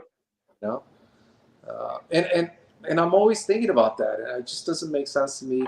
I don't know why there shouldn't be like 4 shows across the country, hit every freaking corner of the country, and make like 20,000 square feet, 30,000 square feet, I don't know, 50,000 square feet. And make it a traveling show. Mm-hmm. It's a pain in the ass, but it's probably more expensive for the manufacturer. But when you're hitting some areas where like the Northeast, there's thousands of stores. Yeah. The South, California. If you do it in Vegas, you don't need to have such a big footprint. And then you do Southeast. I mean, why not? Midwest. I mean, okay, I get Oregon and Washington. There's no one up there, but. But still, right? I just don't know. Yeah. Joe, how's your night, man? Yeah, thanks for Doing coming pretty on, good, bro. man. Of course, absolutely. Wish I could get on sooner. Just gotta pay bills. Indeed. What's your experience been like with Gran Habano cigars over the years, Joe knows? It's really kind of cool. George, very nice to meet you, by the way. When I started doing reviews on YouTube on a whim back in 2017, the first cigar I reviewed was the Gran Habano Vintage 2001. Okay. So I actually still have one of that cigar from that batch stuck in like my sentimentality drawer in the humidor cabinet. So I still have Not one going left. Anytime soon. No, probably not. I don't know if it would still be good or not, but yeah, it was the first review I ever did. George is on the show. Of course, it would still be good. There might be storage issues. Blame it on him. Right. Exactly. I could have dropped User the ball. error. It still looks very good. So, I'm sure it would smoke great if I were to pull it out right now and light it up. Of course, I can't do that right now. I'm not at home. But Joe, have you had a Corojo number 5 like lately? no, I have not. I had I haven't smoked a Gran Habano in a couple of years now, actually. But I've been telling you've been, man, the last unboxing you did from Gran Habano, man, their stuff is looking really good, and I'm gonna have to start working it into the rotation for some reviews because they're clearly making some good moves with their blends. They're starting to make some noise again, which I'm encouraged by that. Like when you get these brands that for whatever reason fall off the radar, at least for me, and then all of a sudden they come roaring back with a lot of energy. I love seeing that. And I don't care what size brand it is, any brand that makes the effort to, attract a consumer base again is always a plus for me. Absolutely. So George, I know, like, you have the standard Gran Habano band that's on all the core line. What was the first cigar you did that wasn't like that, had like, say, like a band like the Black Dahlia or like, the 20? Like, what was the first cigar that you had like that was outside the normal Gran Habano? So probably will go back to the Azteca that I mentioned earlier. Okay. A while back, but then we kind of rebuilt my catalog to be our core brands, which is the original product that you mentioned. Then we went on to our premium lines, which is the Black Dahlia. La Conquista was actually the first brand in the last 10 years that is not like the model. And then Black Dahlia, Blue and Green, and then the Reservas. That's a project that I started out in 2008 where we would just basically make the Corojo number 5 be a vintage. And so we're making cigars where those cigars were rolled in 2010. I think there's still some 2011s out there, maybe not. The 2012 is the one that we're still releasing. And then next year, we're probably going to start releasing the 2013. So once we go through the production, it's just basically the Corojo number 5 just age longer. Materials are selected for that particular production. So have you seen, like, with and Texas Taurus has joined us. Thanks for joining, man. Nice shades, by the way. He's TJ Great Value Edition tonight instead of DJ. Okay. And his iPhone 6 is apparently blown up on him because he's frozen. Yeah, well, that's all right. But I was gonna ask George, like, do you notice? There you go. Like with the brands that don't have the signature Gran Habano, band on it, do you see maybe it takes time for those to like really start to sell well for people because people are familiar with the new style of bands for whatever blend it is. Do you notice like it takes a little bit longer for those blends to make traction and gain traction? To some degree, yeah. Because of the fact that people recognize our original brand label, and it's a Gran Habano on it. So a lot of the projects that I make, like the Black Dahlias and SDK, La Conquista was a Gran Habano, the Blue and Green was a Gran Habano, but I wanted to make them different enough at the time that it does take some time because a lot of people don't realize that they're Gran Habano. For a long time, I've always felt like I wanted to rebrand the line, but I've always been hesitant to do that because I know so many people smoke it based on the fact that they recognize the label and they keep going back to it. So it's kind of I'm one of those that like at least people now know that I would never change the blend. But there's been a lot of times where I've seen customers get away from a product because just the label changing, they feel that the blend changes, right? It's just one of those. So for some products, some don't. The Blue and Green was a hit. It still continues from the get-go. For us, the Black Dahlia as well. La Conquista, I think it's kind of one of those sleepers that people don't realize how good it is. I really hope, especially in the smaller format. But it's kind of one of those things that, of course, I have 120 SKUs. Not everything's going to velocity. Yeah. Whoa. Hello. Musical chairs. Just losing people, gaining people, storms blowing. It's just blowing people away. Blowing people away, my set. Oh shit. There we go. We have a great production here, as you can see, George. but yeah, I love that you take the risk though.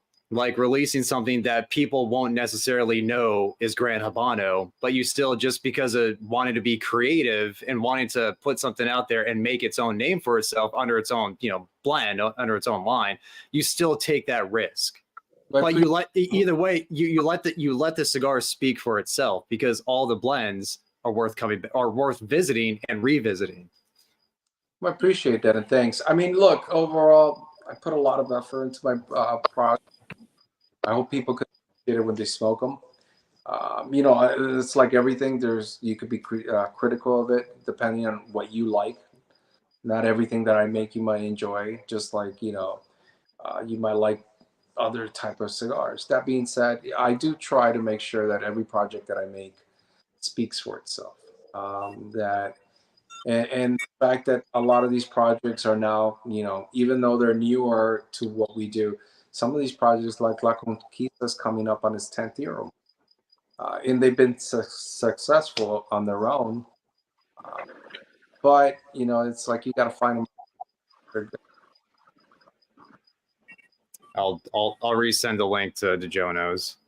Mm-hmm. What do you like? What do you like to pair your cigars with, George? Are you do you like to alcoholic beverages? Do you like coffee? Like what kind of Master Ash Michael? He's the guy when it comes to pairing. What do you find yourself pairing your cigars with for the most part? Well, that's kind of one of the things that I enjoy, right? So when I'm making a blend, I usually water or coffee, right? That's kind of like the biggest focus. But then after, I really enjoy a great bourbon. And depending on the blend, there's a lot of great blends that I made that pair well with the rum. Like I love Zacapa as an example. Mm-hmm. I think La Conquista blends really well with a Zacapa. I would have to say probably the Blue and Green that I really enjoy a lot. I drink a lot of bourbon with. And I like a rye, like Angel's Avenue rye. I like it because it has that sort of pepper, a little bit of spice that it has to it. And then the cigar pairs well with it because it's not overwhelming, so it balances out with the liquor, with the spirit. So I like that. I like single malt. So it all depends. I mean, probably I stick to those three the most though. And wine. Yeah. I do like tab here and there. I think that the blend, that's kind of how I do it with the pairings, and I like to let the cigar tell me where it should, what would be best with it, and go from there. It's kind of like every one of them is a journey, and I'm trying to establish where the blender's taking me, and then from there figure out what I think would work best with it. Right? Yeah, I think that's the approach. Look at that! Look at John back, safe and sound inside. Yay! You didn't blow away. Yeah, I was like, my wife was like, "Why don't you just go join from your office?" I was like, "All right, yeah, that's a good idea." So I'm back. There you go. Yeah. Is it? It's not hailing, right? It's just rain. So far, I hope not, man. Yeah, we've gotten a couple hailstorms already, so I can't. Our house can't take much more. Yeah, what's up, Joe? What's up, TJ? What's going on, John? All right. So Texas, what? Okay, you just left. I was going to ask. He was having ask him what he typed it in the private chat that he was having not connection, but audio issues, hearing, and what was going on. So he's got an old iPhone. Things happen. Yes, a very old iPhone. Gosh. Well, I think I'm going to light up the El Enemigo. That Habano #3 smoked for 2 hours. Like, there you go. And that was what, like a Robusto? It was a Toro. It's thick 6x54, 6x52. Yeah, that's our Toro. Yeah. Great cigar, man. What's going on, Pan the Man? Good to see you. Michael, have you heard of the brand? They're a Texas whiskey, but Cooper's family. TX whiskey or no? Cooper's family. So KOOP. Cooper's. No, I don't think so. Okay, I'll just send you some in a bit. They came out with a new kind of like limited edition called Sweetheart of the Rodeo. It's really good. Nice. Yeah. Nice. Love it. I feel like it's been a while since I've done bourbon on the channel. I was gonna smoke the Cinco de Mayo Rojas tomorrow, and possibly pair that with something for Cinco. But I haven't done bourbon on the channel in a while. Going back to the whole entire pairing thing, I always find Scotch is like the default for a lot of people, especially like when you first start smoking cigars. Everybody just automatically assumes Scotch and cigars is going to be the best pairing of their whole entire life, and it's like it's really one of the harder things to pair with a lot of blends from time to time. Is because there's such a variety in Scotches and single malts, blends, Isla, peat, no peat. Like one of the things that I really wanted to throw on the channel recently was the Brook Lottie. They rebranded a lot of their stuff as far as the packaging, and like their unpeated Lottie whiskey is so good. It's delicious. It's just a fantastic expression. So there's a lot of good stuff that I have to bring back on in the whiskey realm. It was a fantastic cosplay of DJ, Mike. I thought that the Texas Taurus was on it. It's just a shame that his audio wasn't working. Yeah. What are y'all smoking? I am just finishing up. Nice. I'm about to live vicariously through y'all tonight. Finishing up my Black Dahlia, just as good as the one that I reviewed. Joe, what are you smoking? I'm smoking an HVC Habano that I pulled out with some. It was Makers on the Rocks, and all the rocks are melted, so it's just watered down Makers at this point. Nice. So we're in the last hour now. We usually talk about like Sports and cursory, movies. like media stuff, sports, movies. One, are you a big movie guy, George? Are you a big sports guy, George? And if so, what are some of your favorites, sports or movies? Well, Nice job, Johnny. More of a sports guy, I should say. I'm into anything sports. I do like a good, sort of mystery movie once in a while, thriller of some sort. But mostly it's just sports. Like right now, NBA Finals, playoffs right now. It's where I'm at. It's 3 months of just basketball every night almost. So Nice. Tomorrow is the F1. Yes. I mean, it's gonna be nice. And football, which it's soccer in the U.S. That's kind of going. So, I do love sports. I mean, anything sports. Who are you rooting for in the NBA right now? Well, I don't like the Nuggets. Miami got kicked out, so yeah. I really like the Timberwolves to kind of go somewhere. Yeah. Well, let's beat the Nuggets. They were playing. I missed the final. I don't know what the final score was, but they were beating the Nuggets. I don't know if they beat them tonight. How did that finish? Anyone know? Yeah, they beat the Nuggets tonight. Good.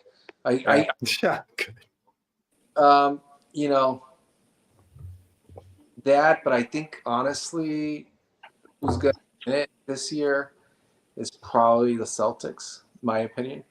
Yeah. I think they're just good. I don't think Miami had anything for them. And then, Nuggets, they have the big guy. They have 3.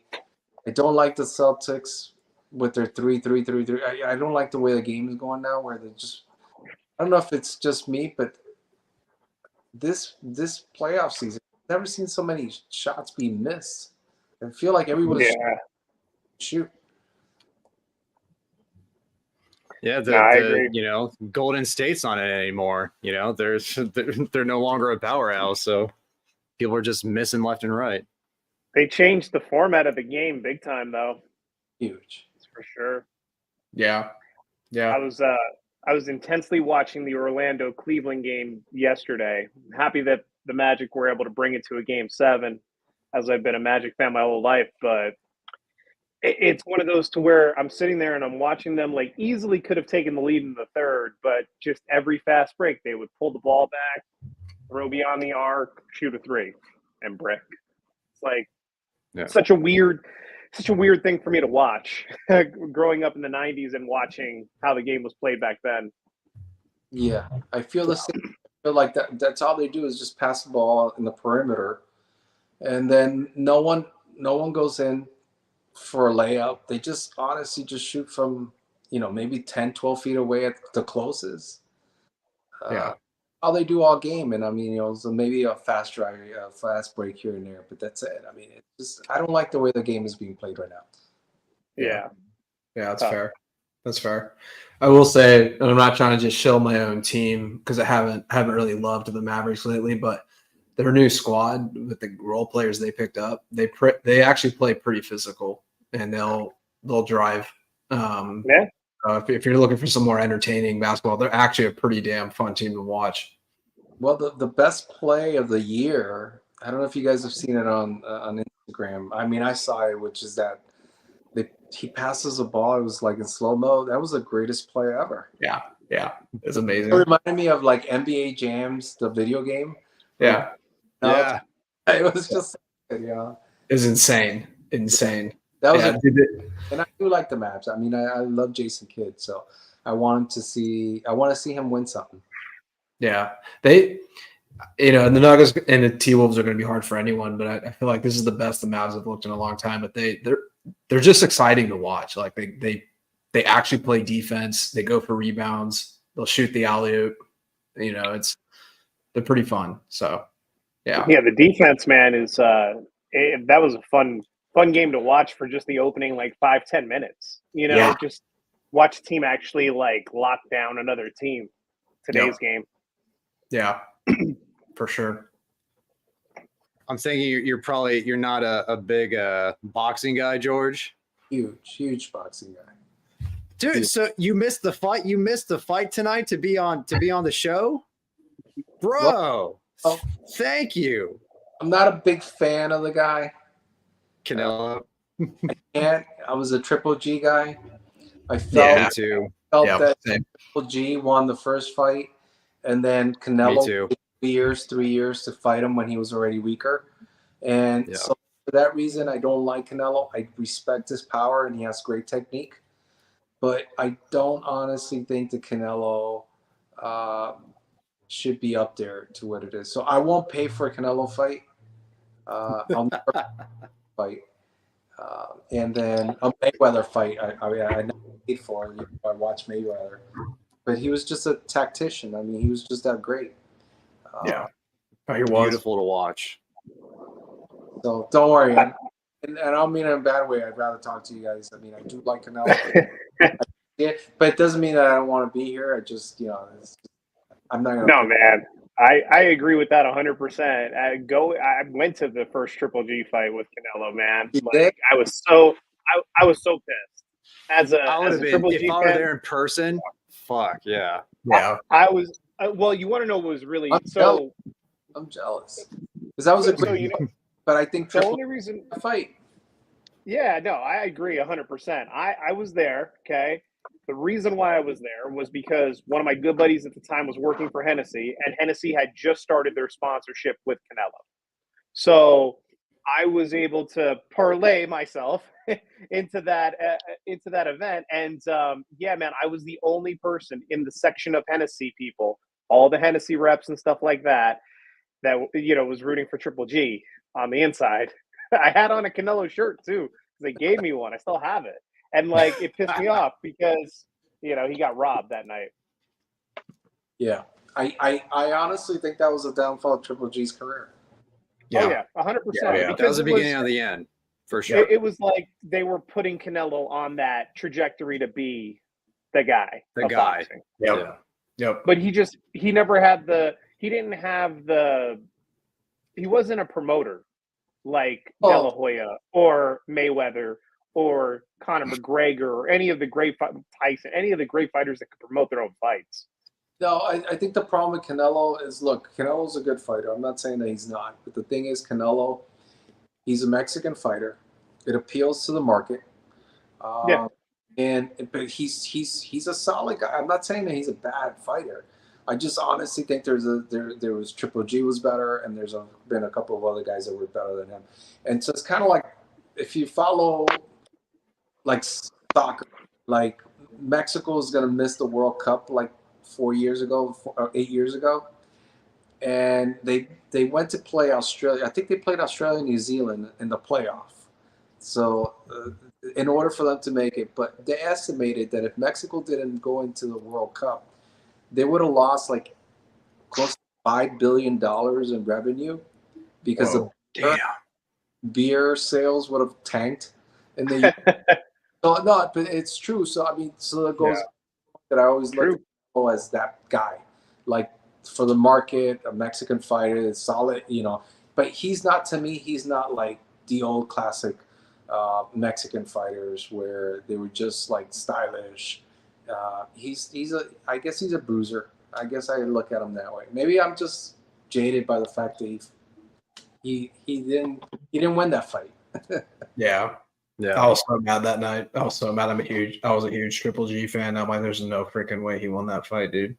Like, what's your favorite fight of all time, George? Like to go back and watch? The greatest fight to ever watch. Well, I mean, as for me, there's a lot, but the best fight to ever watch was round 9 and 10 of. I know what you're gonna say. Not Pacquiao. I'm sorry. Gotti and Gotti Ward. 9 and 10 are the greatest, best rounds. I mean, I think I've watched the rounds probably 100 times, and it's still that good. I've YouTubed that, probably around that many times. When you said that, I was like, I know 9 and 10. I know what you're talking about. My hair stood up on my hands. Like, I know exactly what you're gonna say. Those are the best 2 rounds. But then there was a Mexican fighter that was phenomenal, and he fought against Thompson. I think the guy's name was Thompson. It was the fight of the year. I don't know, probably over 15 years ago. And I can't remember the guy. Forgot his name right now. Rodriguez or Rivera. That was a great fight too. But those 2 rounds.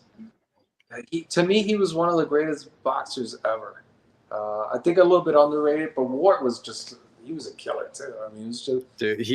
He was not losing that night. Like, I mean, it like if you ever saw somebody spill their soul onto the canvas, it was those two, not just Ward, but those 2 men. Just it's beauty. But they had 3 fights, right? 3 fights, yeah. I think the fight it was already kind of like downhill from there. Yeah. But it was still a great fight. Was that what was the 3rd fight when he fought with the broken arm, or the first fight? I forget. I think it was a shit. It's been too long for me to confirm, but it was like he broke his hand on his hip. Like Ward broke his hand on Gotti's hip, I believe. I forget which one it was. No, that was not round 2. I mean, that was not the second fight, but that was a great fight. If you have those 2 rounds, the best round. Outside of growing up as a kid, Mike Tyson round 1, it was always great. Yeah. Oh yeah. First, that's all it took. So what do you think of Ryan Garcia and all the stuff that happened with Haney and the drug allegations that have just come out? I haven't heard anything of it though. Yeah, he popped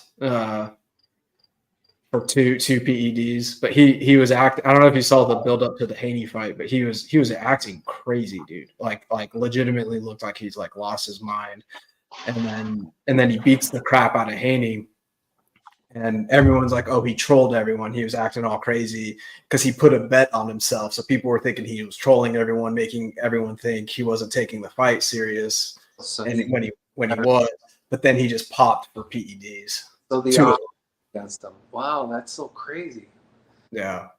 Yeah. So that shouldn't fight ever. I mean, he shouldn't have his license taken out. I know. Yeah. It was one of the PEDs is one of them that's used pretty prevalently in boxing. So it's, I mean, people, man, under Oscar De La Hoya right now, dude. I don't trust that guy at all as a promoter, man. Just some of the stuff that goes on with his stable of guys. But Oscar, plus he's a whack job, man. Yeah. Oh yeah. Was that a legit thing on Instagram where he's like on a bikini or something? Is that real? What'd you say? Nobody knows what's real on Instagram anymore.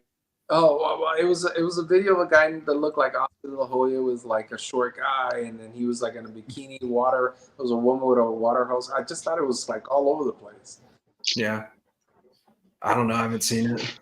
You have to look. I mean, it's hilarious. It's hilarious. Okay. Yeah. What's your take on Tyson Fury? Like, do you enjoy his fights? Do you enjoy like his what he's doing at the heavyweight division? I do like him. I do respect him. When I first saw him coming up, I saw a couple of his fights like in Europe, like in England. I thought he had a unique story, and I really like the way he fights. And I think he's like a legit guy that fights well. I like everything he stands for. I mean, if you really look at him. He's a good, solid dude. Who did he beat? And he's funny. He beat. What was the name of? He beat another English guy for the title, didn't he? Anthony Joshua. Joshua, right? Yeah, that was a great fight. Yeah. Then I had seen 2 fights prior to that of his, and they were really good. I think he's a good guy. I like the fact that.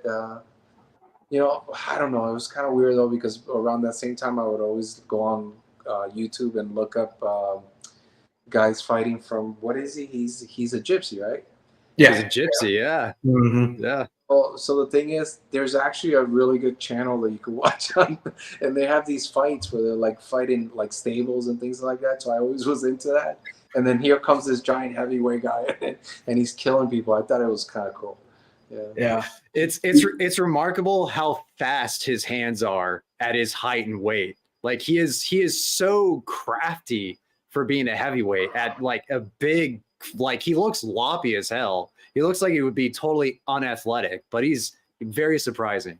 Hey, he did lose one fight where he lost the belt. Who was it to? Are you talking about with Wilder? Wilder, yeah. Yeah, Right? dude, that series of fights, man. Oh my gosh. that was that knockdown. Yeah. He's the guy that I expected more from Wilder than what I'm seeing, but I mean he's a great fighter. I think he should be bigger than what he is. So. I think he got into boxing later in life, though. Like, you know, he wasn't like growing up doing it, so it's not in his DNA per se. You know. And I did like what was the name of that guy, Rodriguez? What was the name of the Mexican boxer that was heavyweight for a period of time? The big boy. Yeah. Oh God. Anthony. Yeah, Anthony is Ruiz. Andy Ruiz. Andy Ruiz. He was good. Yeah. He's surprised when he won, but then he just like I don't know. I guess he lost. You know? Yeah. That was just one of those like Buster Douglas nights where it's just like it was his night, you know. Yeah. Yeah. I feel like Fury with Wilder, Fury is just so smart. If he sees you enough, he figures you out, you know. Like I think Wilder has a lot of power, and I'm not saying he's a great fighter too, but I think by the second and third fight, Fury's just like I got you. I know what to do. But he's so unassuming. His footwork is amazing. I mean, from how he looks, he reminds me of Fedor in MMA back in the Pride days. Fedor had like a beer belly looking thing, but like he was super in shape. I mean, he just didn't have abs, but it didn't mean he wasn't in shape. Yeah, man. Are you into the UFC at all, George? Go ahead. What were you? No, you go. You go, Joe. You go. I was just gonna say, you always got to worry about the guys that show up without abs. Like, yeah, like, those guys that make it to that level, they don't have abs. It's like they figured something out. And I would be more scared about a guy who showed up at that level without abs than someone with. Like, dude, what am I missing? Yeah. The last 12 rounds and fight, you know, that people don't realize. Like, I mean, it takes a lot to do all that. So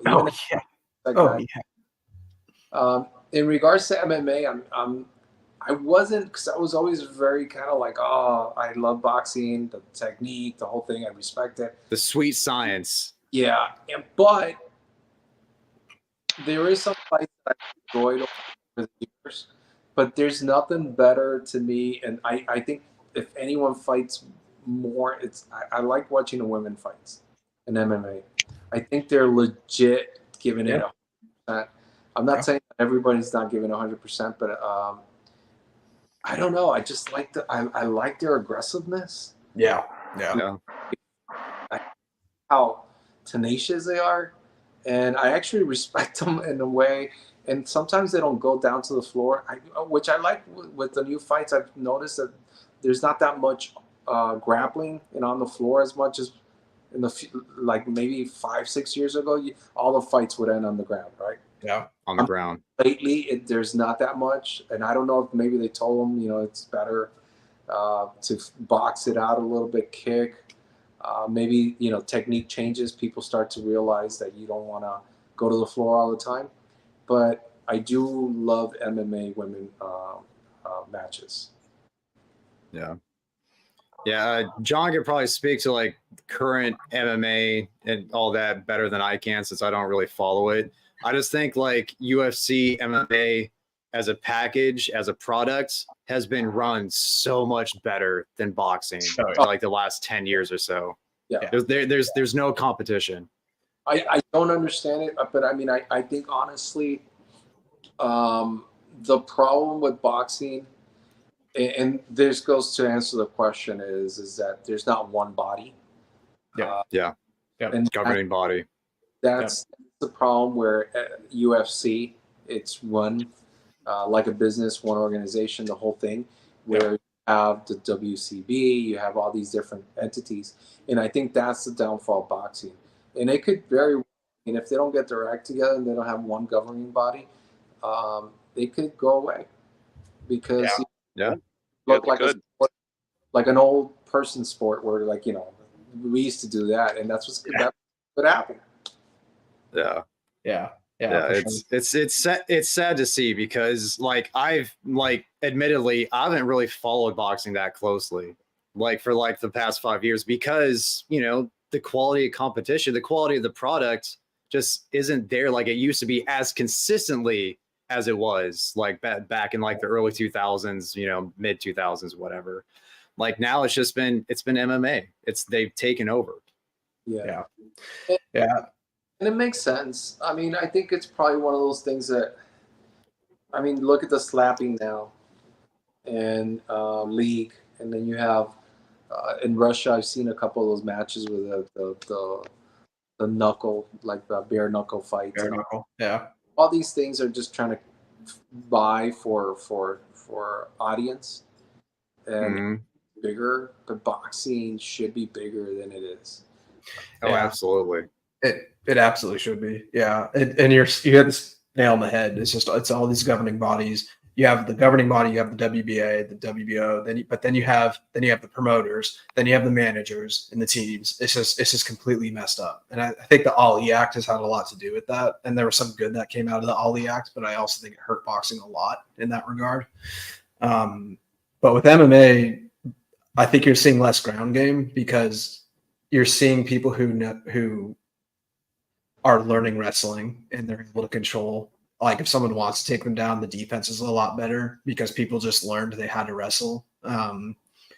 And people are so much better at defending submissions too. There's just not as much gain for it anymore because it's really hard to submit people now. People are so much better defensively. So I think that's one of the changes you've seen is why maybe you've seen less ground time recently. The only concern I have with the UFC, I'm a big MMA guy. I love boxing too. I'm just a combat sports fan in general, but the only thing I'm concerned about the UFC is they were so focused on going mainstream that I feel like they've really diluted some of the personalities where you used to see Chuck Liddell with the ice shorts on the Iceman, and some of it could get a little cheesy, but when they came out with the uniforms and everyone looking the same, and I'm just you still need the personalities to come through. This is still entertainment, and so I just I don't want individuality.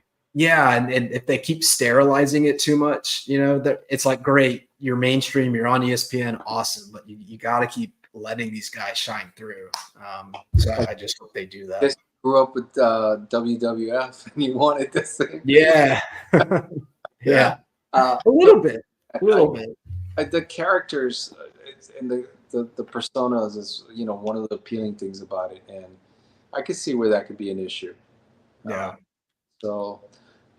But I honestly, I don't know. I mean, overall, the sport could still evolve more.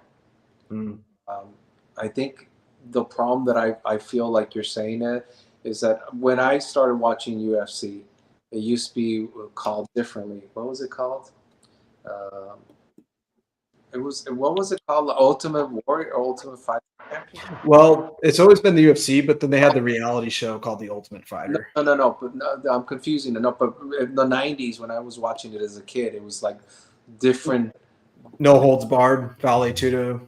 Yeah, there was more martial arts aspect, different. You also had to fight everybody in the night. Yeah. In the very beginning. Yeah. In the tournaments, yeah. A lot more of these fights happen. I don't know. I've been watching all these fights lately where they're putting a guy that knows kung fu against and this is more in Asia where I'm seeing it, and it looks like a total Mortal Kombat setting. It's really kind of okay. And where there was Bloodsport. You remember Bloodsport? Yeah. Oh yeah. Like that recently, and I was like, man, I'm kind of liking this because it's kind of going back more to what I thought. Yeah.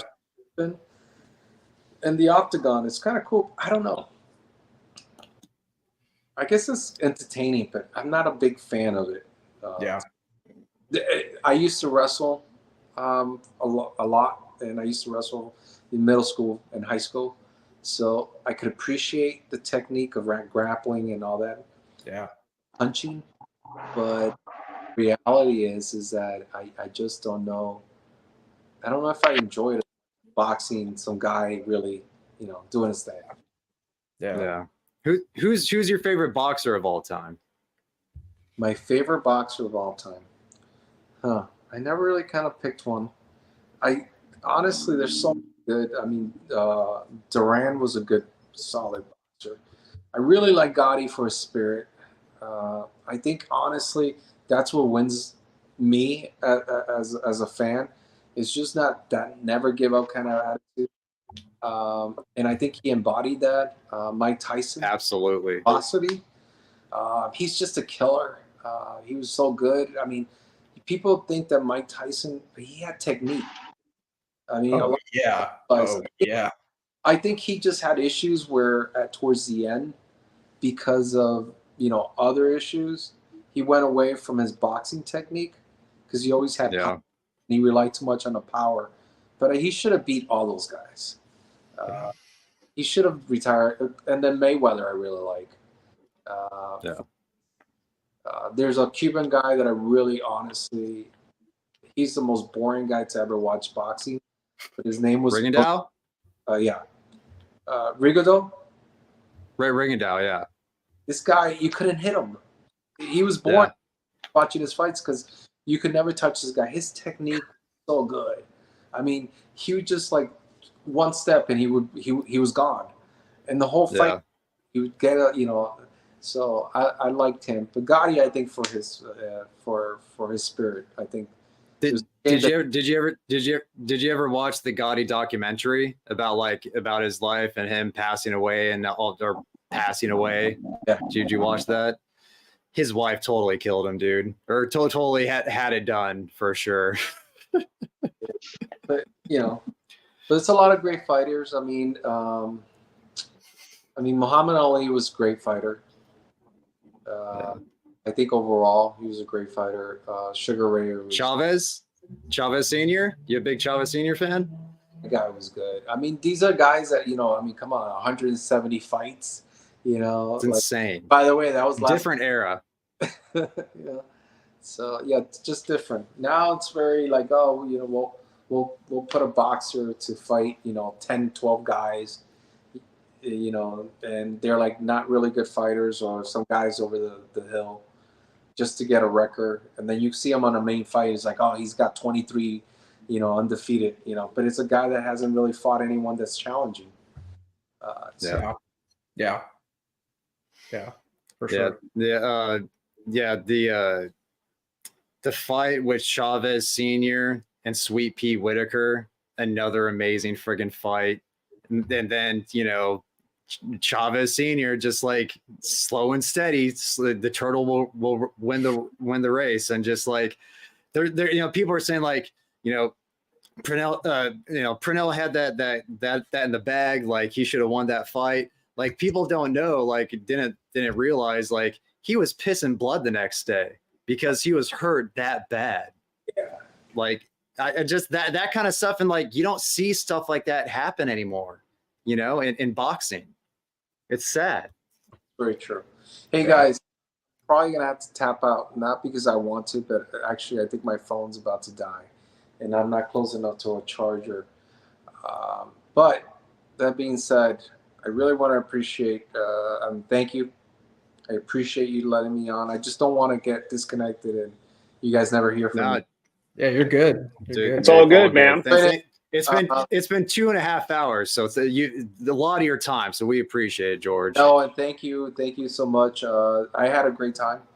Hence the reason why I stayed longer than I probably should have. You're good. Your own segment, so thank you so much. And absolutely. Contact and let me know if you need anything. Yeah. Thanks a lot. Thank you, George. Appreciate everything. Thanks, man. Thanks for the time. You guys were fans of the product, and I'm glad you're going back to it and trying it again. And just let me know what you think. Yeah, absolutely, sir. All right, guys. Thank you, George. Have a good night, man. George. All right, good night, George. Y'all forgetting Hagler Hearns, man. That was a great fight too. The war. Mhm. The war. And you know what happened with that fight, right? No, tell me. Well, Emmanuel Stewart was Hearns' trainer, and he saw, like, before the fight he was getting a leg massage. Emmanuel Stewart saw that Hearns was getting a leg massage, and Emmanuel's like, "What the fuck are you doing? Like, this is gonna make you too limber. Like, it's gonna make you loosey goosey." So Hearns, Hearns.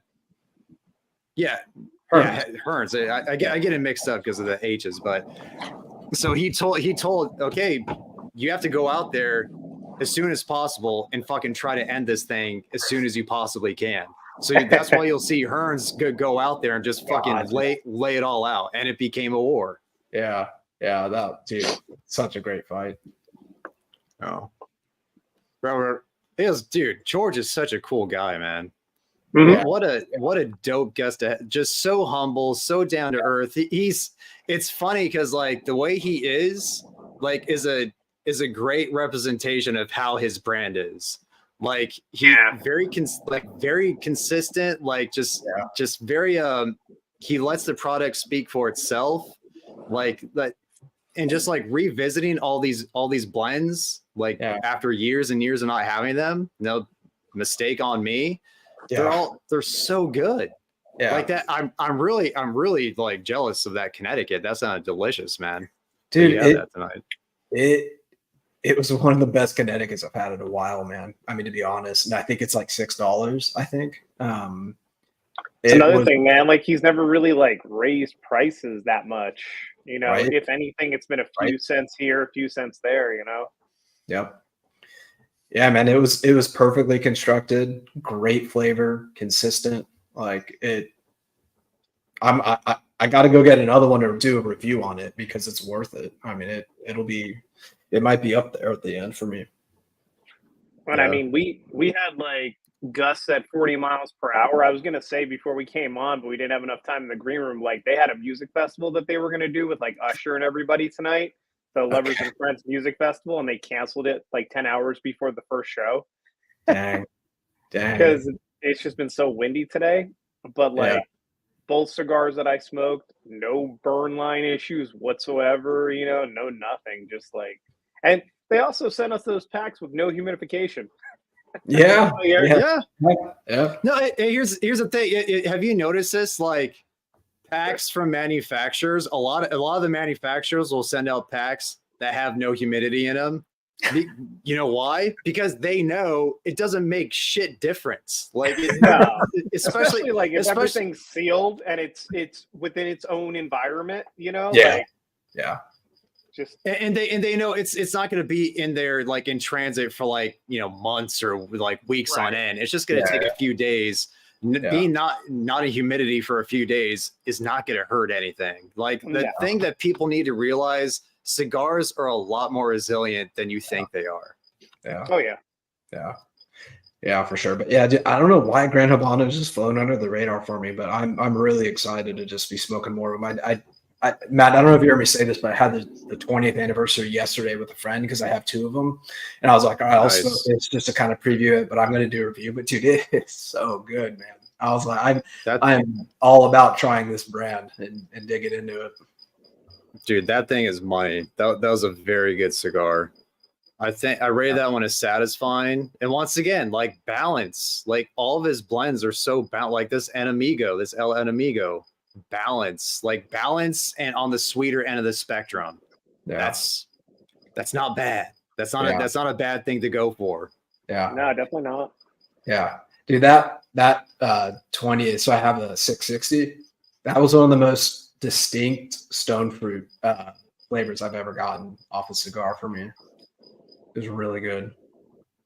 I feel like George came on one of the worst nights though, with DJ not being here and Keelan having to go, and then the freaking storm came. I felt bad.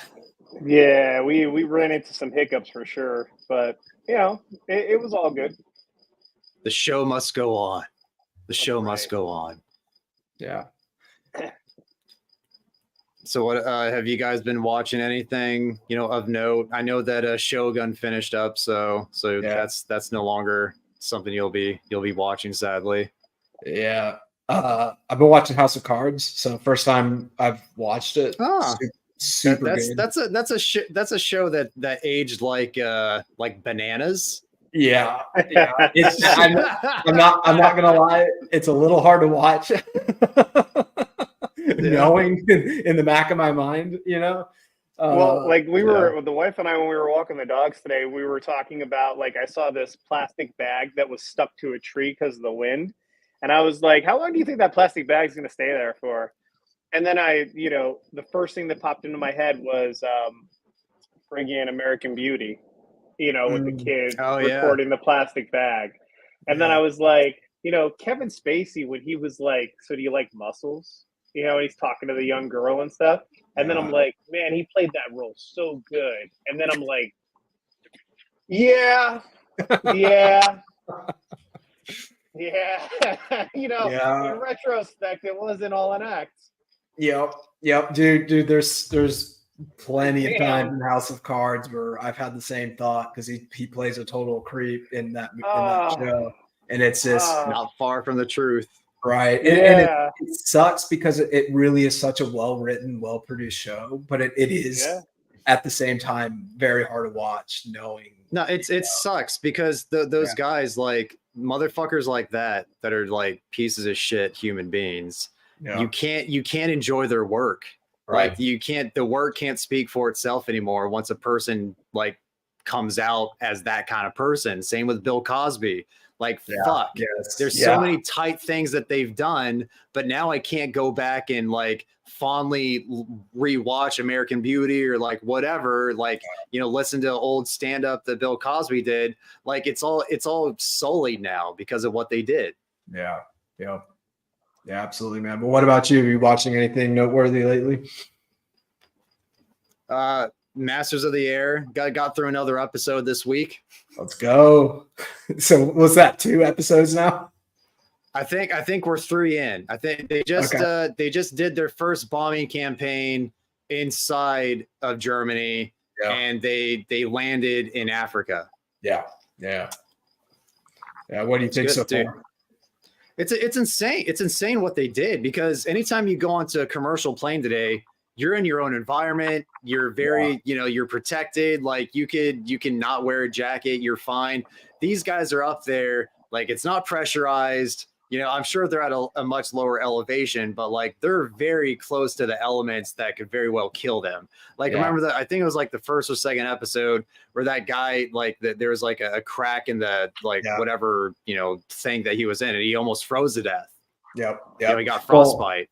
Well, then the guy, the thing that surprised me was when he had to take his gloves off to fix his gun, and it burned his hands because I guess it was like negative like 60 or negative 70 up there. And so I watched a video where the airmen were talking about it, and they said that was like a regular thing, like because sometimes they had to fix something, they had to take their gloves off and they burned their hands on the metal because it was so cold. Dude, yeah, I remember. Like, I think it was on the flight to DC last Christmas. Like it gave me the outside temperature of where we're currently at, and it was negative 70 degrees. Okay, yeah, golly. It's nuts. Like how insane, like how far we advanced aviation wise to where like, not a big deal. It's like we're just up there in literally hell, but everything's fine. Yeah, it's a great show. It's a really good show. I'm glad you're watching it. Yeah, man. What about you, Mike? The wife and I have 3 episodes to go on Fallout. Oh, okay. How is it? How is it so far? I mean, it's decent. We also watched the first 2 in the Planet of the Apes to get caught up as well, because I remember you guys talking about that a couple of lives ago. Great series. Great series. Series of movies. Good. It's really good, man. So we're gonna watch the 3rd one too, probably tomorrow, and then we'll be ready for the new release next week or whenever it comes out. Yeah. But yeah, that's been it, man. Just Fallout. Yeah, nothing else really. Been listening to a lot of rap now that Kendrick and Drake keep on going back and forth at each other. Mostly Kendrick. That's been fun. Yeah, man. Nothing too crazy, you know. Got everything in place for Cinco de Mayo. That'll be a big one tomorrow. Hopefully the weather will suffice. That's really it. Yeah, I heard they had to cancel a concert out there, right? Like a festival? Yeah, the Lovers and Friends. So it was like TLC was going to perform, Usher, Nelly, a whole bunch of people. Yeah, my brother and sister-in-law flew out from DC for that, and once they landed, it was canceled. Yeah. Yeah. There were a lot of people that were posting about it on X, and they were pissed, which is understandable. Yeah. Yeah, for sure.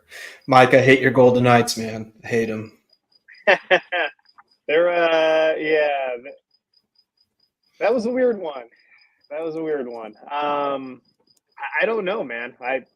It could be anybody's in this last game tomorrow. You know. Yeah. Anybody's matchup. I watched a hockey game last week. I'm pretty sure it was the Stars. It was the Stars and the Golden Knights, and it went to overtime. Yeah. And I think the Stars won that game. Yeah, they did. Yeah. Yeah, that's actually been the one good series in hockey right now, because all the other ones weren't all that great, but that series. But like, they're kind of the two favorites to win the Stanley Cup, because even though the Knights were the 8th seed, they had all these guys on IR, and then they brought them back right before the playoffs. So they're at full strength, you know. So it kind of sucks. We're getting two of the best teams in the first round of the playoffs, you know. So we'll see. It'll be a good game 7. Mature white man. It's one hell of a name. DJ was unable to attend tonight. EKB had to jump He's on a milk carton. Early. Yeah. DJ's on the milk carton. EKB had to jump off early. John and I are dealing with weather galore. And George was on for 2.5 hours, so you just missed him. But we, smoked some Gran Habano, talked about the brand with George. He was a wonderful guest. And now we're just kind of wrapping everything up, man. In the last little bit, talking about shows and sports, and hopefully the Golden Knights beating the Stars tomorrow and advancing to the next round of the NHL Finals. This is all. Well, I was gonna say, no, this isn't all John has, because your team just won the World Series. So fuck your Stars if they lose. you're still okay. Yeah, it's fine. It's fine. It's all good. I think if anything, I just want someone else to win, because I just hate the Cowboys so much at this point that I just need some other Dallas team to be a decent organization. So there's just not enough to fill that hole. Dude, they've had such an awful offseason so far. I really am considering renouncing. I am actually really considering it. Did they do anything in the draft? They had a decent draft. I would give them a B if I were to grade it. Congrats on your Bruins. Yeah. But yeah, man, I've told this to my friends. It's not that they suck. I don't care that they suck. It's the organization in the front office I'm just sick and tired of, man. You had Jerry Jones saying we're all in, and all in meant we re-signed a long snapper and we got Zeke Elliott. You're all in. We're all in. Yeah, no, I mean, Jerry Jones is just clinging on to life. Like he'll say whatever he can just to get to the next thing he's doing. Like he's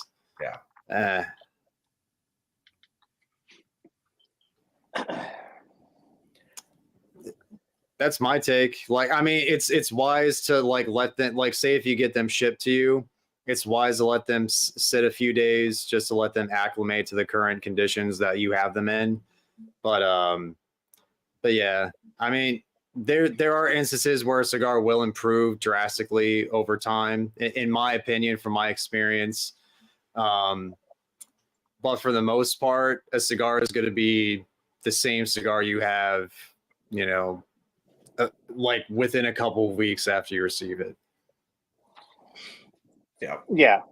I mean, like there are like luxury on their Cigar of the Month Club. They have it on the box where it says, you know, for optimal enjoyment, let these rest for 2 weeks before, you know, you start smoking them. I think that most of the time it really just depends. Like in the really hot summer months in Vegas, I typically try to give everything at least a week to 2, just because it's typically coming from a cooler place with more humidity to a much hotter place that's very dry. So I Yeah. try to, at least when it's a little bit warmer than it is now and into the hundreds, like be cognizant about it. But I don't really, you know, if I order something and it gets shipped to me, I'll smoke it usually pretty much right away throughout the other months of the year, outside of those like 2 months. Yeah.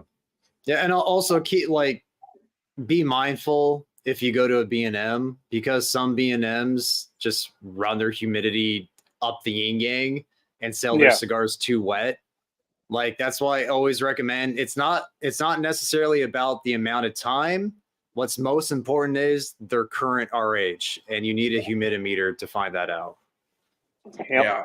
I would say most B&Ms I've ever been in run their humidity really high. So I would say they do. Most of them. And also, I mean, like most B&Ms have much more cigars than all of us, you know, and they're all giving off humidity and taking in humidity, and they're at different levels in the humidor depending on how they're displayed. Like, you know, boxes that they just restocked from different countries. Which is weird because running your RH too high, which is what we see a lot of B&Ms do, like you run the risk of mold. Yeah. Like that's of, you know, being more prone to mold at a higher RH, whereas if it were a slightly lower, it'd be much less of a concern. True. Yeah. John, George was with us for the first 2.5 hours. We're just kind of wrapping things up now. So on the recast or whatever, you know, if you go back to the beginning, you can catch him for the first 2.5 hours with us. Yeah, when I'm yawning like a banshee, you know, like we're close to wrapping up. So how are you guys this Saturdays? You guys do anything? Oh, Butch, man, just got caught up on some schoolwork. Semester's starting again, so did that stuff. Nothing too crazy. Dog walk before it got too nasty out. What about you, John? Ran a bunch of errands in the morning, but we made some fun of it. Got some donuts for the girls, and then I was watching a lot of the F1 stuff going on today for the Miami Grand Prix, and then I was watching the Kentucky Derby. I'm not a big like horse racing guy, but I like having the Kentucky Derby on just in the background. It's like the longest wait ever for a 2-minute ordeal. But I like having like, you know, I like having a bourbon while I'm watching it, like a mint julep, and you know, I'll get into it. But that's all I do. But yeah, that's it, man. It was pretty chill. Yeah. Yeah. What about you? I went to a Herf in Temecula today, which is, you know, not close by. It's probably like an hour 10, 20, hour and a half sometimes, depending on the traffic.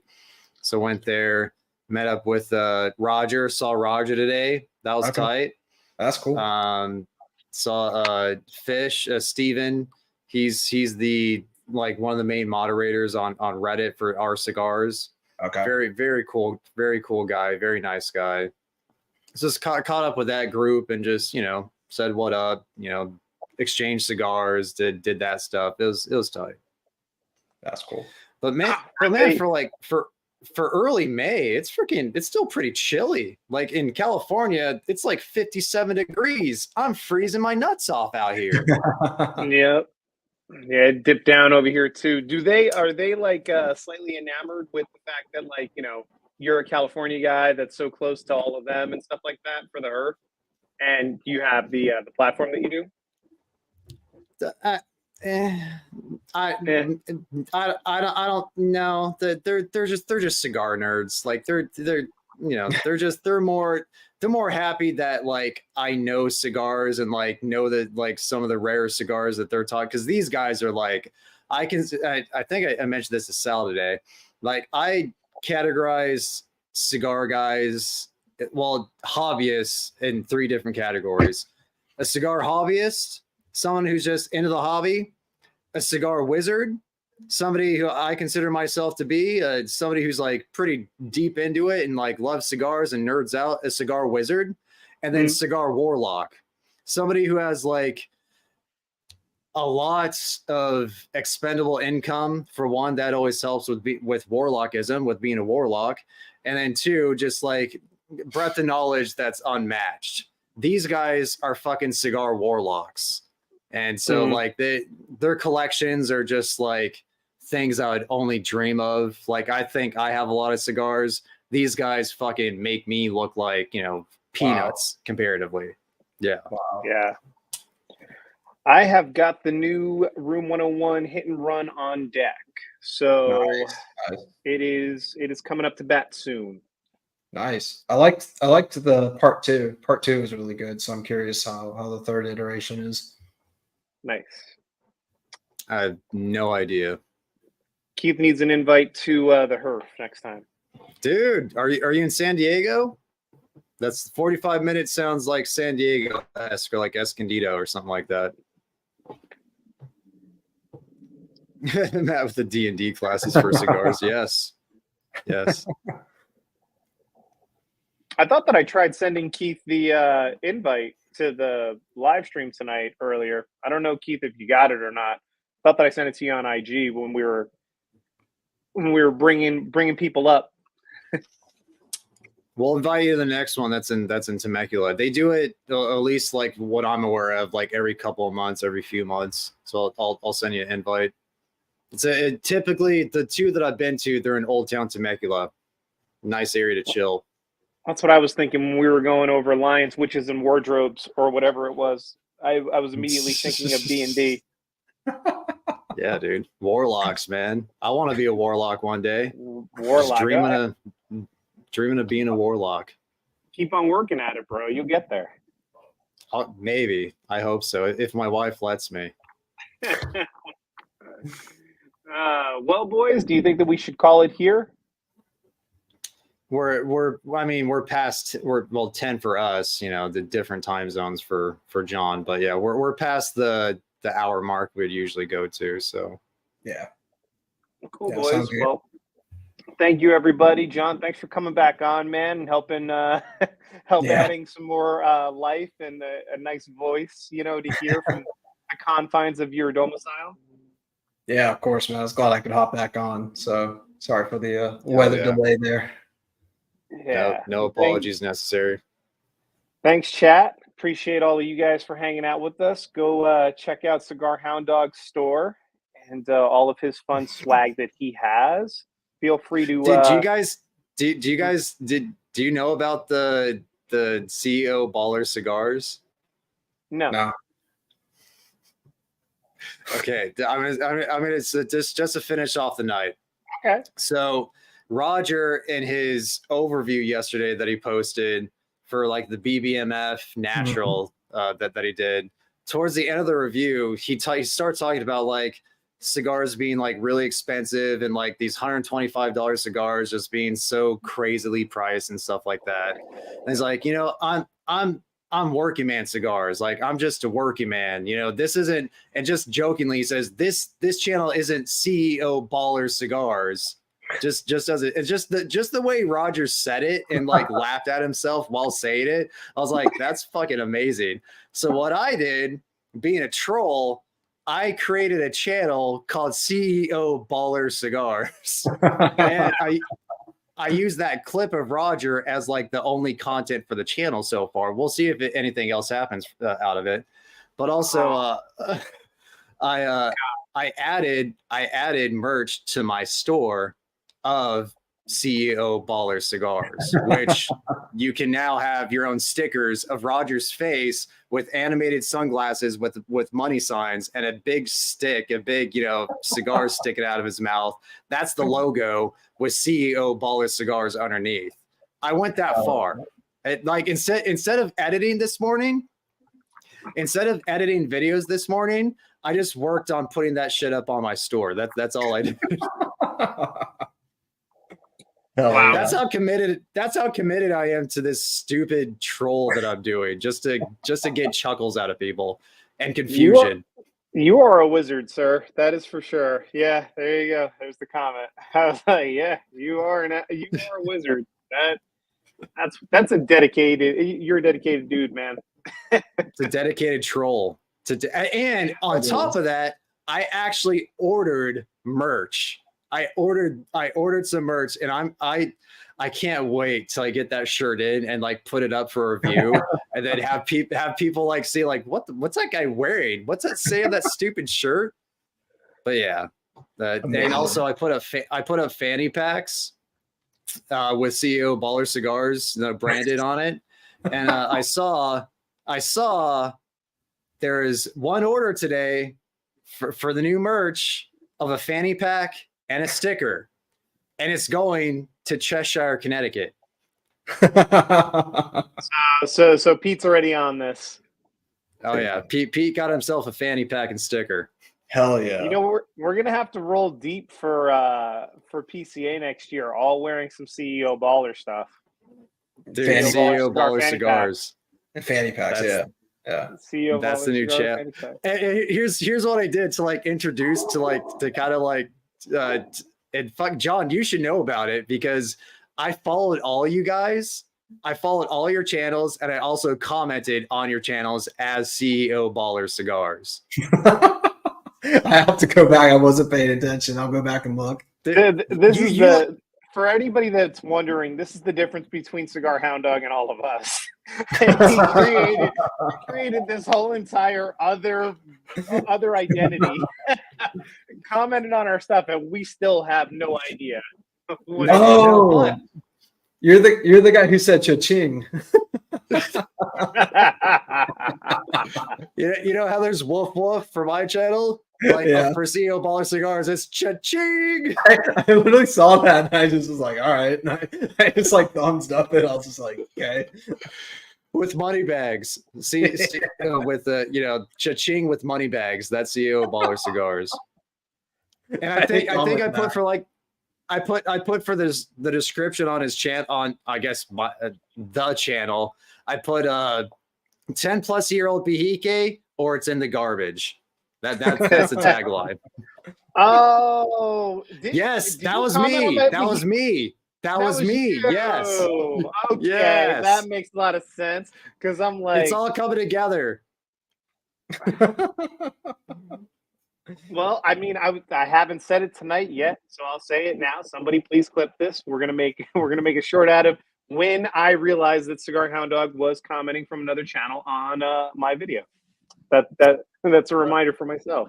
I just subscribed, bro. You just got your 3rd subscriber, so there you go. Everybody go subscribe to CEO Ballers. It's Peter Muchko. Peter's dope. Peter's an awesome dude. It's Texas Taurus and now John, Cigar Alchemist. The 3 subscribers. I'll subscribe here in a minute. That's hilarious. Thank you. A lot of work for nothing. Well done, sir. Yeah, you never know. It could be at 10,000, subscribers within, the next 6 months. Who knows? My dream for that channel is to, because you know how I don't know who the guy's name is, but he's like some dude who dresses in like very like flamboyant like suits with like a feathered hat and just like smokes Cubans and like he just does shorts. He only does shorts. You've probably seen it before, but my dream is to have Roger dressed up like that as CEO Baller Cigars and just like do that kind of shit just to make fun of it. Like, and they're all just super, super obviously fake Cubans. And that's all he does. Got some Cuban rounds.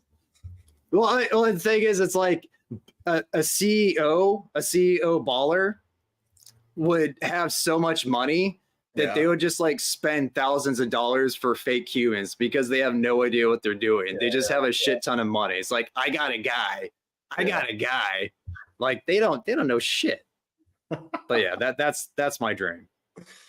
It's a good dream, man. It's a good dream. It's awesome. All righty. Well, Go buy the fanny pack. I guess I don't have anything else to say except, go support Matt's shop. Get yourself some CEO baller merch. For those of you interested, we have Patreons with the monthly giveaways at the beginning or end of the month, however you decide to look at it. I think, Matt, you're doing 2 now, yeah? 2 a month? Yes, 2 a month. Yep. Cool. Check it and out. then for those of you that just want to get your emails signed up for the newsletter, we both have free Patreons as well. That'll give us your email info so we can send out our infamous smoke show newsletter. We're going to do something around that as far as setting up notifications in the future. So just as an FYI. And then, I don't think that we have any other housekeeping stuff. Yeah. Dude, we covered fucking everything, including a channel that shouldn't exist.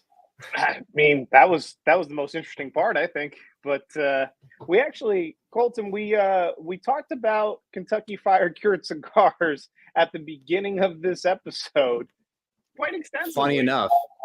Yeah, Funny enough. It was like within the first 10 or 15 minutes, we kind of went into it for a little bit with George. So on the rewatch.